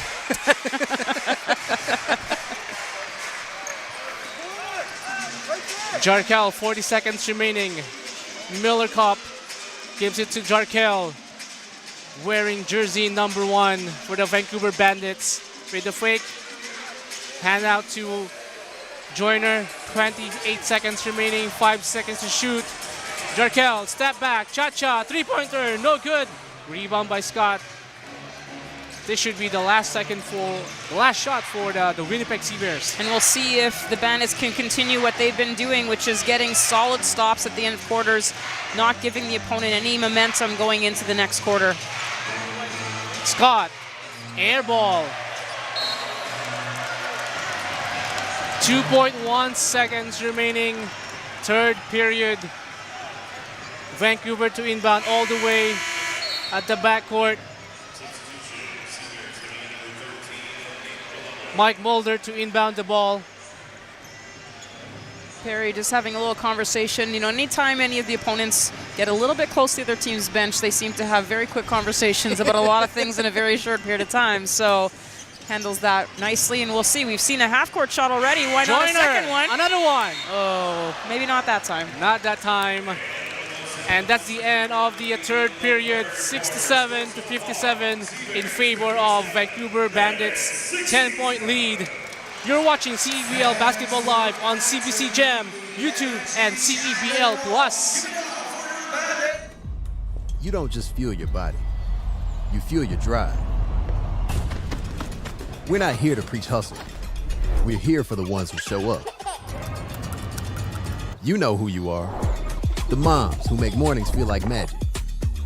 The runners lacing up before the scroll. The dreamers writing it down before it's real. And we're here for you.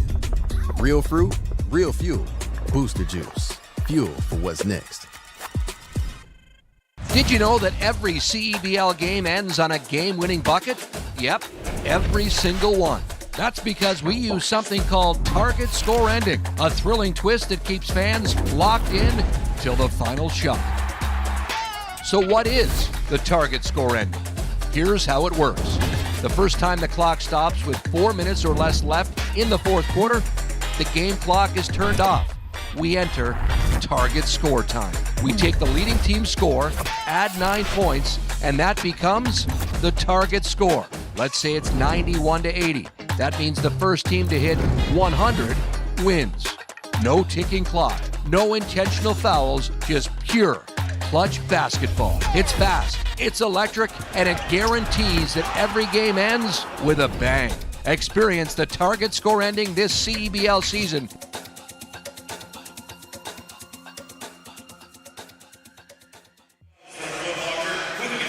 Welcome back to the Envision Financial Court at Langley Event Center. Time now for the cruise of the game, presented by Kyle Tire.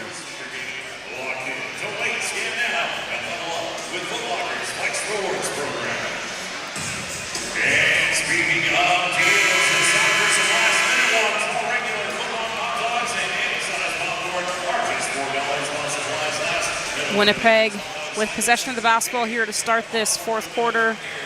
Again, low-scoring game from one perspective. Both teams expecting probably to score a lot more. You know, two of the highest-scoring teams in the conference currently. So we'll see what kind of firepower we see in this last stretch. Yep. Looking at the stats right now, both teams have 29 rebounds, nearly identical in the assists. Where do you think is Vancouver have an advantage now that they have a 10-point lead? They're just getting a little bit more out of every possession than the other team. A lot of their numbers are eerily similar, just a few more threes for the most part. Joyner attacking. Good attack there by Jarkel Joyner. We talked about a few of their empty possessions in that first half, getting to the rim, having 2 or 3 players get good scoring looks and not coming away with anything. You know, maybe it's a little bit of road fatigue for the CBears, but now it seems like every time Vancouver is getting to the rim, they're going to the free throw line. So this is where they thrive, getting to the free throw line. They shoot a few more free throws per game than Winnipeg does.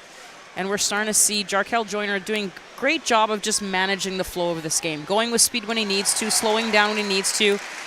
He's been able to play with a lot of speed every single time he comes onto the floor, and he's showing the ability to show different speeds. Very first possession of the game, he slowed it down, and they executed what they wanted to run the first time down the floor. So for him, from the very beginning of the game, he's shown that he's in control of the tempo of this game. A type of player you would want in your team, not just one gear. The ability to switch gears, slow it down, or move it fast. It's Scott directing the play. Osborne against Bandy. Osborne, give it to Acott. Acott for 3.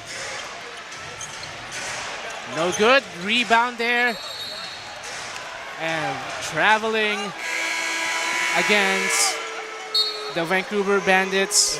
Winnipeg will retain possession. Teddy Allen is back. 69-57. All right, time now for the cruise of the game presented by Kal Tire.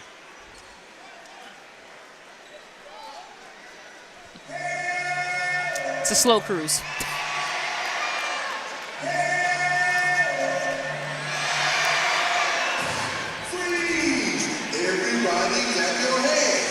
Ball movement here by the Vancouver Bandits. Terry looking to inbound the ball.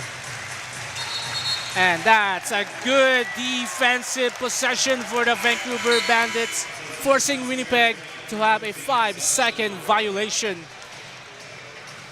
12-point lead is the biggest lead right now for the entire game. Finishing quarters well, finishing possessions well. That last travel, you know, hitting the floor and trying to get out of there as quickly as possible. Joyner was a little bit too fast even for his own good in that possession, but great job defending that inbounds play. And those are signs of a championship team, finding ways to reduce the quality of possession that your opponent gets. Oh, big time from Spider-Man. Jarkel Joyner breaking ankles, raining down threes. Terry against Joyner. And there's a foul. But what a move there by Jarkel Joyner. Breaking down the defense and hitting a 3. The man they call Spider-Man. 2 shots for Terry McGowan. McGowan wearing jersey number 9. First shot is no good. So with 8 and a little over a half minutes to go, will fouls play part of the storyline as the crowd starts getting into this a little bit more? One of the comments that the CBears made at their practice earlier today is it's going to be a different game, in part because of how the Bandits play at home, in part because of how their fans make noise, and this is going to get loud in here. There's been some great plays, but you know, we know that Winnipeg has some great scorers on their team. Joyner against Hildebrand. Joyner, jumper. Miss, rebound by the Winnipeg CBears. We've seen Dom Parolin get into that matchup situation. Simon Hilbrand says, well, I can get back at that matchup. Good look away pass there by Jarkel Joyner, and Brown will try to complete a 3-point play. Winnipeg Seabears caught sleeping that time. You know, we talk about crew management right now. Perry just having a little chat with Tevin Brown. No extracurriculars required. Finds a way to slightly rotate a little bit closer to the opponent's bench than he needs to. And then again, game management, the officials trying to find a way to cool things down when they can so they don't have to make the bigger calls later on. Krause against Joyner. Teddy Allen on the post. Allen, good defense there by Lloyd Pandy, but a turnover. Isaiah Osborne, miss, rebound, skying high. Jarkel Joyner. Jarkel all the way, kicks out. Miller Kopp, wide open, short. Rebound by Pandy to Dominic. Joyner, wide open again. Bam! Jarkel Joyner extends the lead to 17, 77-60, which forces the Winnipeg Seabears to call a timeout.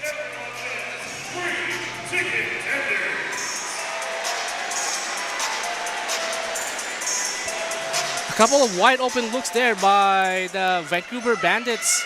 Winnipeg Seabears again caught sleeping on the defensive side. The right people getting the right shots at the right time. So Miller Kopp, don't know if you'd want anyone else knocking down that shot. Feet set in the corner, unfortunately doesn't make that, but Jarkel Joyner is just feeling it today. The Seabears head home and welcome former Seabears Jalen Williams, Devian Jones, and the Saskatoon Mamba to the Canada Life Center this Tuesday at 7 p.m. Central.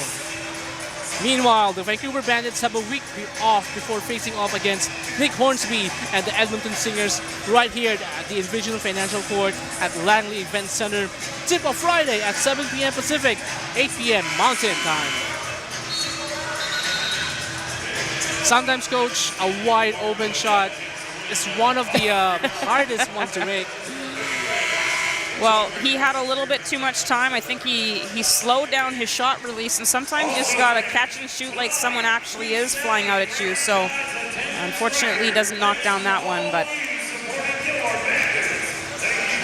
all right, 7 minutes and 35 seconds left. We welcome you again to the third annual Filipino Heritage Night here at Langley Event Center. Bandits with a commanding 17-point lead. I shouldn't say commanding because 17-point lead is not as big as what everyone is thinking.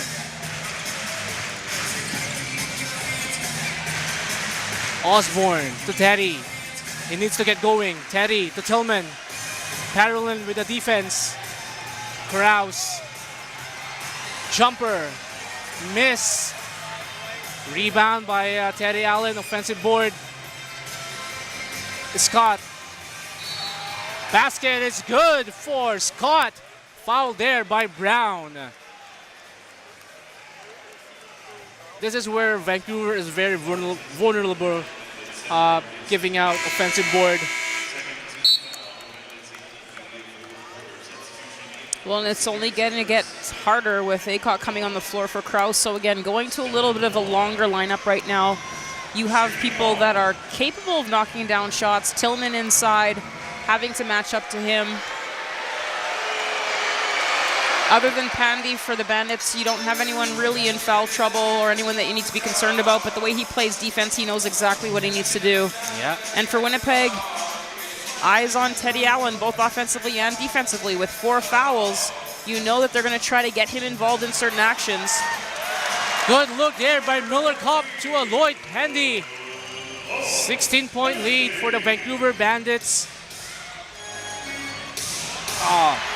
Aycock loses the ball. These are some really missed opportunities for the Seabears team. Joyner, floater! Jarkel Joyner with the floater. 18-point lead. Biggest lead right now for the Vancouver Bandits. 81-63. And what an answer there by Scott.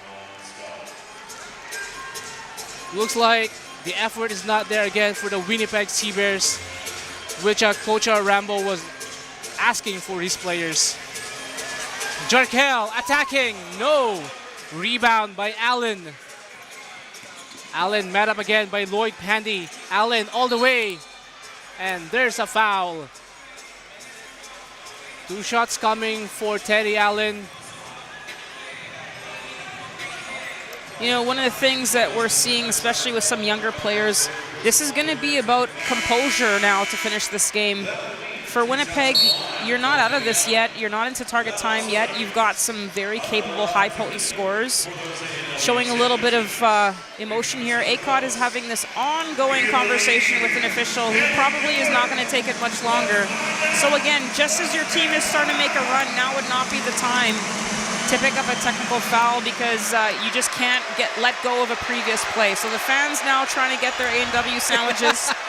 I'm not sure if Teddy Allen's prepared to let the other team's fans eat. And he says, no, thank you. No, thank you. Go buy your own A&W. After we hear this AO sound, just want to say happy birthday to my son, Elio, and my daughter, Luna.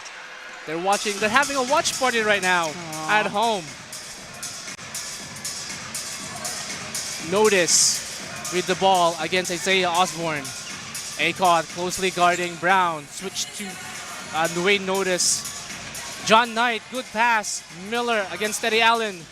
Kopp, hook pass to Lloyd Pandy. Lloyd against McCowens. Lloyd backing down. Lloyd, jump hook, and one. No basket. No basket there. My apologies. Shuffled his feet right at the very end. Either way, that was either going to be a great stop or a great score. As we take a look at the replay here. That foot just slid a little bit there. No basket. Terry looking for Allen. Gives to Scott. Allen met by Lloyd. Allen, three-pointer. Miss. Acott trying to save. To no avail. And Bandits ball. Great effort by Acott there to try to steal the basketball. Well, gain a possession back. And again, trying to shorten the clock here for both teams. But if you're Winnipeg, you probably have to have a little bit more of an urgency to score. If you're the Bandits, you have a little bit more time to make sure that you're getting the best shot possible. One of your keys to the game, clock management for the Vancouver Bandits. Yeah, that's been a turnover we've seen a few times from Dwayne Notice.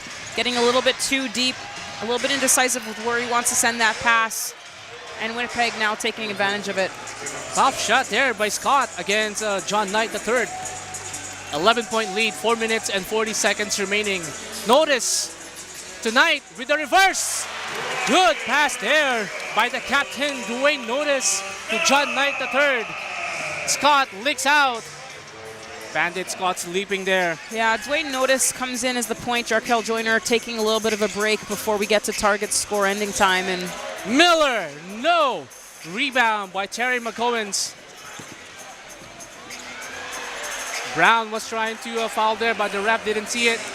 Cuts down the lead to single digit. 9 points, 83-74 as we approach target time score. Next whistle here will initiate target score. Brown against Acott. Jumper. Looks good by Brown. And there's a foul here by John Knight III, which triggers target time here at Langley Event Center on Envision's Financial Court. You're watching CEBL Basketball Live on CBC Gem, YouTube, and CEBL Plus. Let's bring it on. It's game time. It's showtime.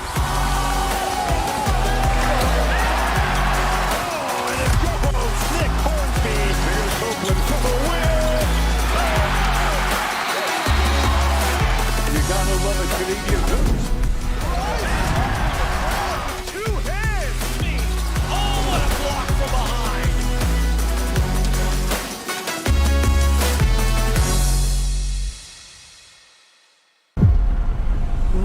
bucket wins. Target score time is the best time of a game. The energy, the drama, and anything can happen. Oh my goodness! Can you believe this guy? Big players step up in big time. He is cooking.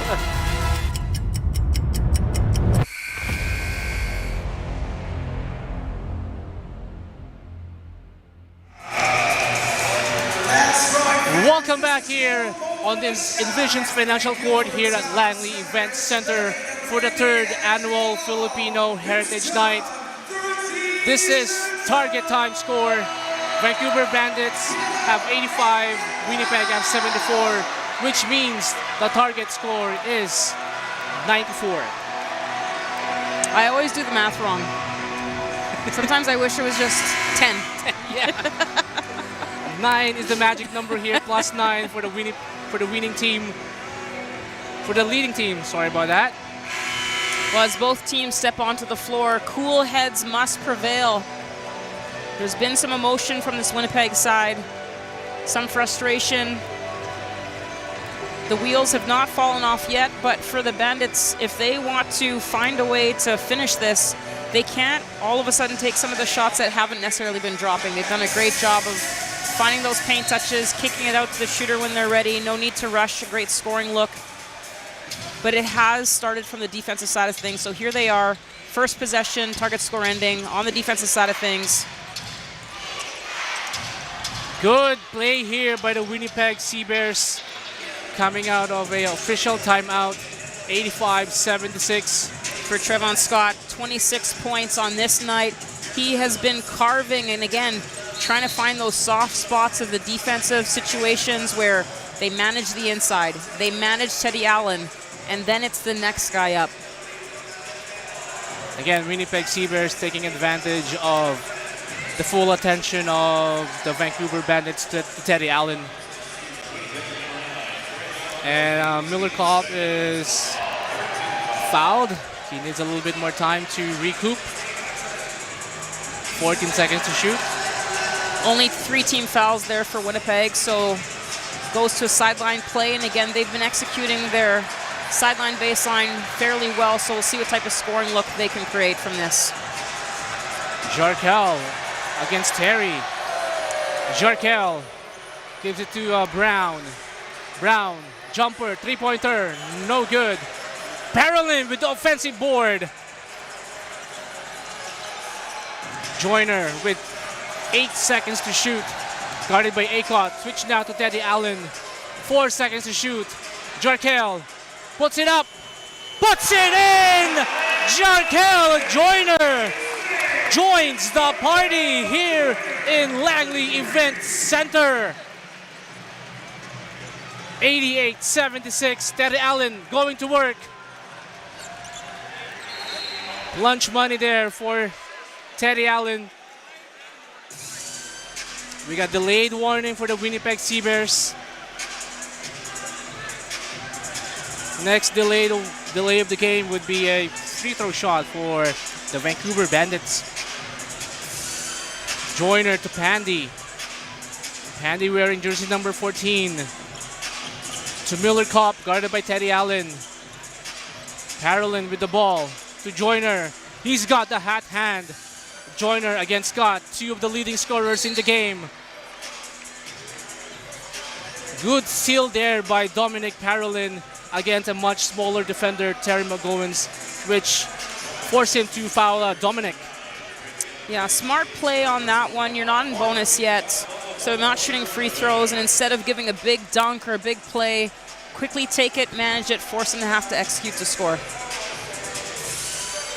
But now both teams will be shooting free throws from this point moving forward, so. Miller, corner, 3, no good. Rebound by Emmanuel Acott. Terry looking to push the ball. Terry, three-pointer. In and out, rebound.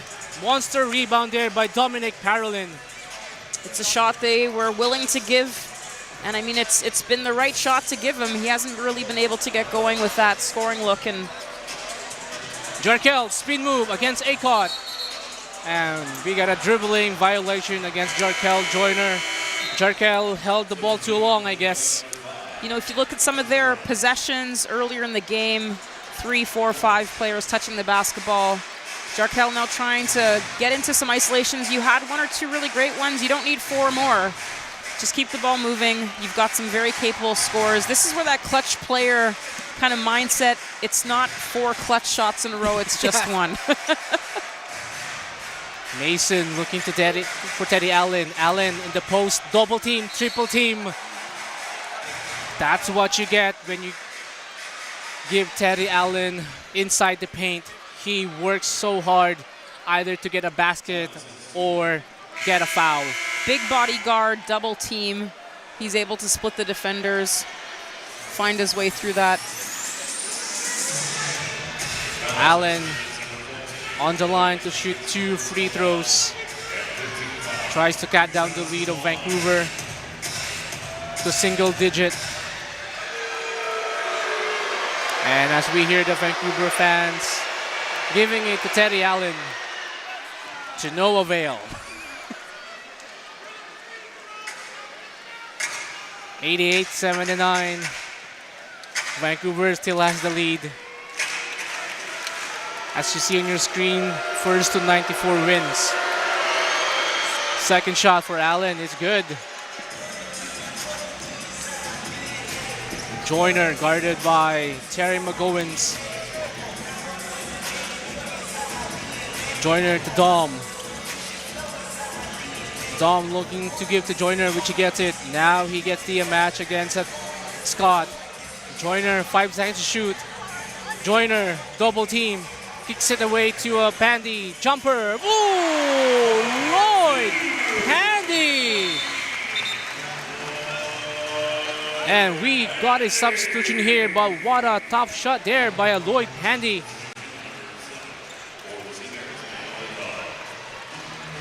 Showing his skill as an offensive player as well, not just on the defensive end. Must be exhausting guarding Teddy Allen. Still find some time to score in there. Allen, sidestep, no good. But there's a foul committed. 2 shots coming for Teddy Allen. And that's the 4th foul of Lloyd Pandy. Scott joined the, the wrong huddle there for a second. He looked up and realized, oh, this isn't my team. This isn't my team.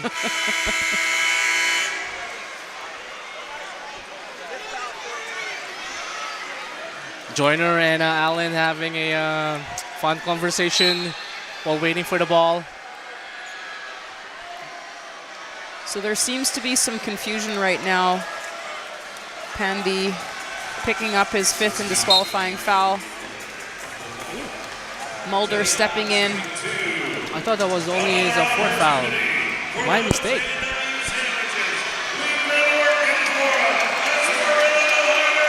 Allen on the line.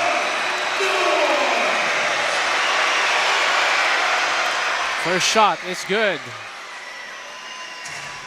2 scores for the Bandits. A few more possessions, but Teddy Allen now just putting his head down, getting into traffic situations. He has the ability to use his body so well to finish in traffic in the lane. As Vancouver calls timeout, I think Lloyd Pandy is disqualified of the game, having 5 fouls. Yeah, it's not showing up on the score clock.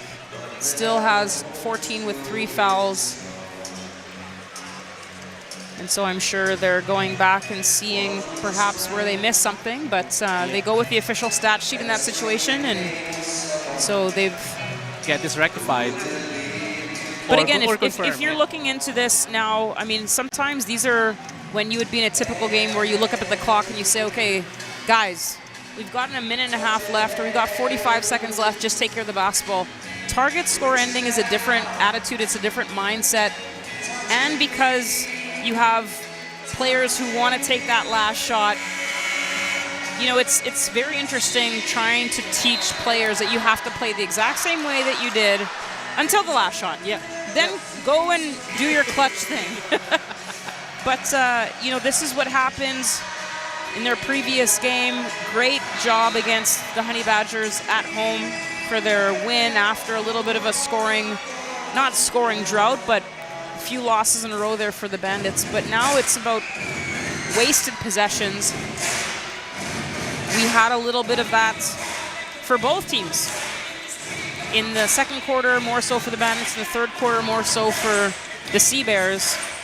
But now again, all it takes is 1 or 2 3-point plays, a big three, and this could be single digits beyond just 8 points. Now single digits in terms of maybe 1 or 2 shots, maybe only 1 possession separating the two teams. And it's official, Lloyd Pandy has 5 fouls. They confirm it. Joyner to Miller Kopp. Miller, short jumper, no good. Offensive rebound by Mulder against Teddy Allen. Miller back to Joyner. 10 seconds to shoot against Emmanuel Acott. Joyner attacks. No. 80-92 in favor of Vancouver Bandits. Allen going to work. Teddy Allen. So here we are again, empty possession. Teddy Allen going downhill very quickly. Teddy Allen is heating up in this target time score. Parolin, hook shot. And what a hook shot there by Dom Parolin. The Bandits needed that one. Teddy Allen going to work again, liking his matchups now that Pandy's off the floor. Scott, offensive board and put back. Scott has been the answer to a lot of problems in this game for the Sea Bears. May not necessarily account for a win depending on how this possession goes, but he found some holes in the chink of their armor, went to work. Brown, no good. And it's a Winnipeg Sea Bears ball. 92-86, first to 94 wins. Vancouver needs only a basket, but Winnipeg has the ball right now, down by 6. Allen going to work again against Brown. Allen inside. It doesn't matter how many bodies you put against him. Teddy Allen, that's why they call him Teddy Buckets. And we have a timeout here for the Vancouver Bandits. If you're the Bandits, all you need is one good scoring look. It can get you to the free throw line. It doesn't have to be anything phenomenal. It doesn't have to be a step back, anything. And so who do you want with the ball in their hands that's going to give up the ball if it's not supposed to be them? From Winnipeg's perspective, you have climbed back into this game. You are also only a few possessions away from this game, and Teddy Allen has been unstoppable the last 2 or 3 possessions, and so he's really liking his matchups now that Pandy's come off the floor. He's seen a few different players, and it doesn't really matter. If you give him space to catch the basketball, and this is what the Bandits talked about in their shoot, when you let him score in those early parts of the possession, everything gets easier. So they have to manage his first touch a little bit better. That's what Pandy did a great job of. He put a body on him. He made his first catch impossible, and now it's forcing the clock to be a part of the enemy.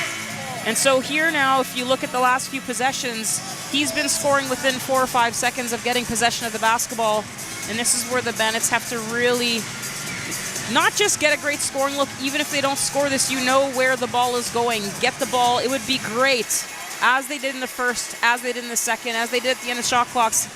Finish this game on a great defensive stop that leads to a good scoring look. But right now they've got this possession. We'll see what the Bandits have in store for them defensively. Acott on Joyner has been a matchup that they've liked. Joyner hasn't really been able to attack it as much as when one of the other longer bigs have picked him up. Winnipeg with a full court press. But Joyner is now in the front court for the Bandits. Joyner against Scott. 10 seconds to shoot.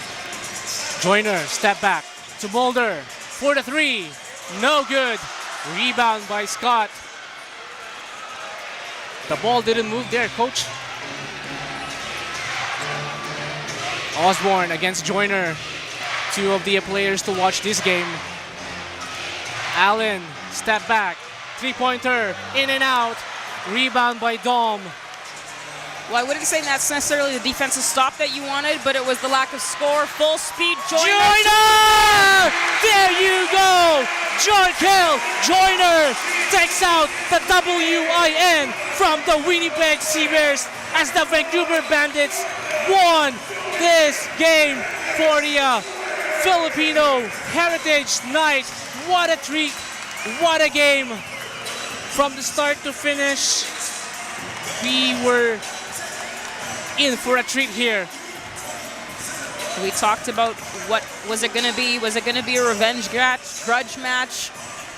And I think it was just two of the top teams in the Western Conference showing why they're two of the top teams. They've had some roster adjustments. They've had to play without some players. They've had to rejoin some players.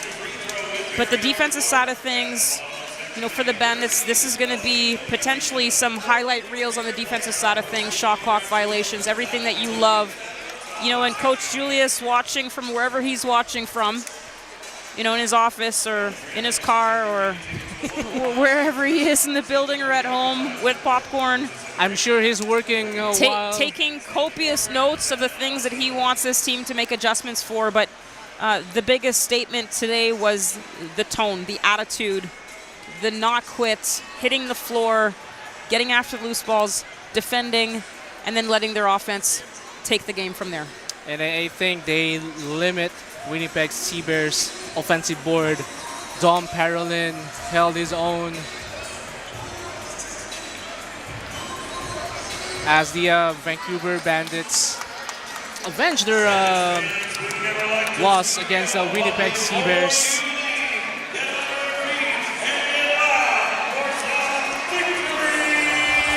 And we have our Booster Juice player of the game, Jarkel Joyner, joined by Kevin Sharak. Take it away, Kevin. Yeah, Jarkel, so you had the halftime buzzer beater and you have the game winner. Just how'd it feel to get that win? Man, it's big, man. They whooped us at their place. So we knew we had to get back, and we know what's at stake with this team.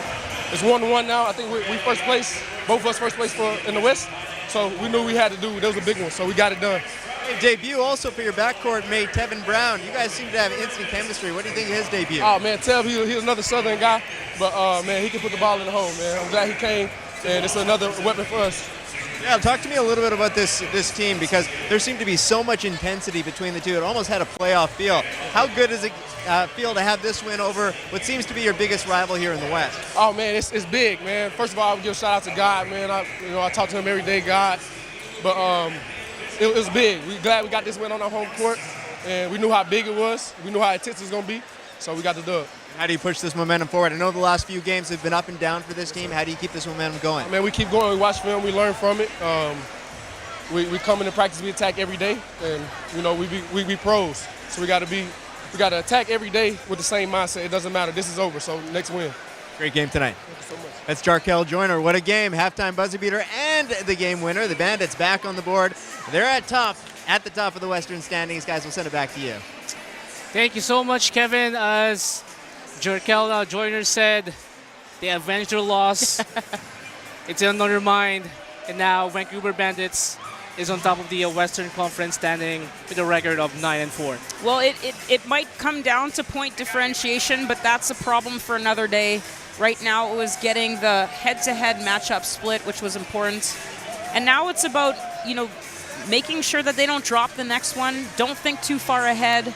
They had a really good, solid week to train and figure some things out. It's so important when you get those week-long between games where you have a chance to really solidify some things offensively, defensively, and this is the character, this is the attitude, this is the effort that they want their fans who have been accustomed to a team that just works hard, and obviously the stat lines show it. 19 points from turnovers for Vancouver, a key one, 11 offensive rebounds, another key one, 22 assists, another key one. If you're looking at something that they need to improve on, they had quite a few opportunities to really just blow this game out of the water with some wide open threes. Unfortunately, couldn't knock some of those down. We saw Mulder with the chance to finish this game. We had Miller Kopp had a few good scoring looks, 2 for 8 from the three-point line. So, the shots that they need to knock down were there. And that's just going to be one more thing that they're going to have to review, but this is definitely a step in the right direction. Jarkel Joyner with a near triple-double with 23 points, 8 rebounds, and 7 assists.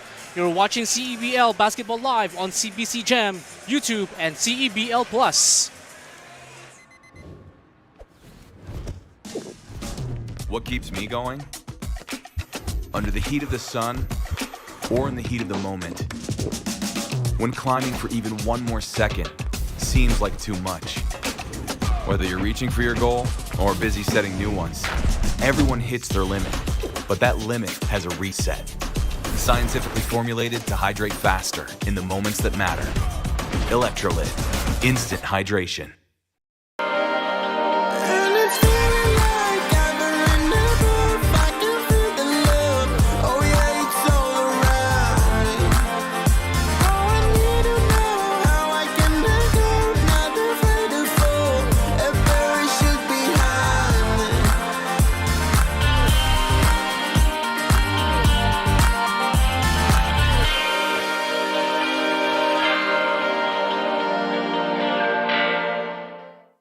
At Cal Tire, we're here to drive the best value around with free rotations, price match, 0% financing, and free flat repairs.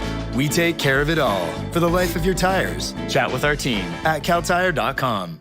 The CEBL, Canada's Pro Basketball League, and redtag.ca brings Canadian basketball fans a chance to save up to $300 off on vacation bookings all season long with promo code CEBLFans. I wonder how our mascots would spend their time on vacation.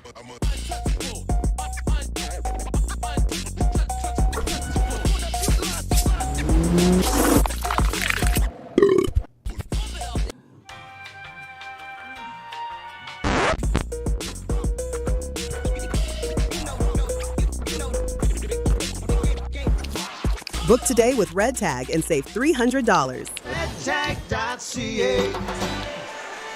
It's a doubleheader of CEBL action on the CEBL schedule tomorrow. First, Khalil Ahmad and the Niagara River Lions continue their road trip in the nation's capital, where they take on Justin Harmon and the Blackjacks as the teams fight for positioning in the Lotomax Eastern Conference. Tip-off at 1 p.m. Eastern. Next, the Stingers are looking to sweep the 2-game home-and-home series against the Saskatoon Mamba from the Edmonton Expo Center. Action begins at 4 p.m. Mountain, 6 p.m. Eastern Time. Coach, any final thoughts between these two top teams in the Western Conference, Vancouver Bandits and the Winnipeg Seabears? For the Vancouver Bandits, it's about the team win. You mentioned Jarkel Joyner, 34 points today, almost equaling his career season high. But a lot of the other little things. Tevin Brown coming in, showing what he can do. Lloyd Pandy, not just a defensive threat, showing some offensive scoring looks. And this is without Tyrese Samuel, and this is without Mitch Creek. So if you're the group of guys, you're having to understand it's really important that everyone brings their best. Playing smart, with speed, in control, finding big shots to take, getting the offensive rebounds, and everyone doing what they need to be done. If you're Winnipeg Seabears, you're looking at this saying, okay, we didn't get both, but there's a lot of game left. Welcoming ACOP back into the lineup, threw their rotations off a little bit today. Shots just were not dropping, but they're going to have to figure out how do we play basketball when Teddy Allen's defended the way that Lloyd Pandy was. And if you're everybody else, you have to figure out, do we have a defensive stopper that can do the same? Because this team does run oftentimes on how Teddy Allen plays. So for both teams, we're well past the halfway point. You know, you don't necessarily want to start talking about playoffs because there's still so much basketball left. But these are becoming the games now that are going to be a big factor in final standings. And with Saskatchewan making some big runs right now, moving up, Edmonton getting a big, they're trying to figure out some things, but never a team that you want to take for granted. And those are some of the matchups that both of these teams have coming up in the next week. So some exciting CBL basketball. We were treated to a great game today. Two of the top teams in the Western Conference. So it's going to be exciting to see what both of these teams do with, both of their big wins in the last few games against each other. Winnipeg with a big win, we know what they can look like. They can score 100-plus points, not tonight, not on the road. But at home, they can be very dangerous. And that might be a critical piece of this playoff run, which team gets to host a playoff game. Speaking of playoffs, it felt like a playoff atmosphere here in the Langley Event Center on Envision's Financial Court. Getting the home court advantage in the playoffs is very important, but you have to peak at the right time, as you mentioned during our pre-broadcast meeting. At the right time with the right group of guys. That sounds good. I want to thank everyone here at Langley Event Center. Thank you, Coach. Thank you, Kevin, for making this broadcast fun. So long here from Langley Event Center on Envision Financial Court for the Filipino Heritage Night. Catch all the CEBL action on CEBL Plus, CBC Jam, and YouTube. Knock 'em out the run, knock 'em out the run, knock 'em out the run, with your head top down for some action.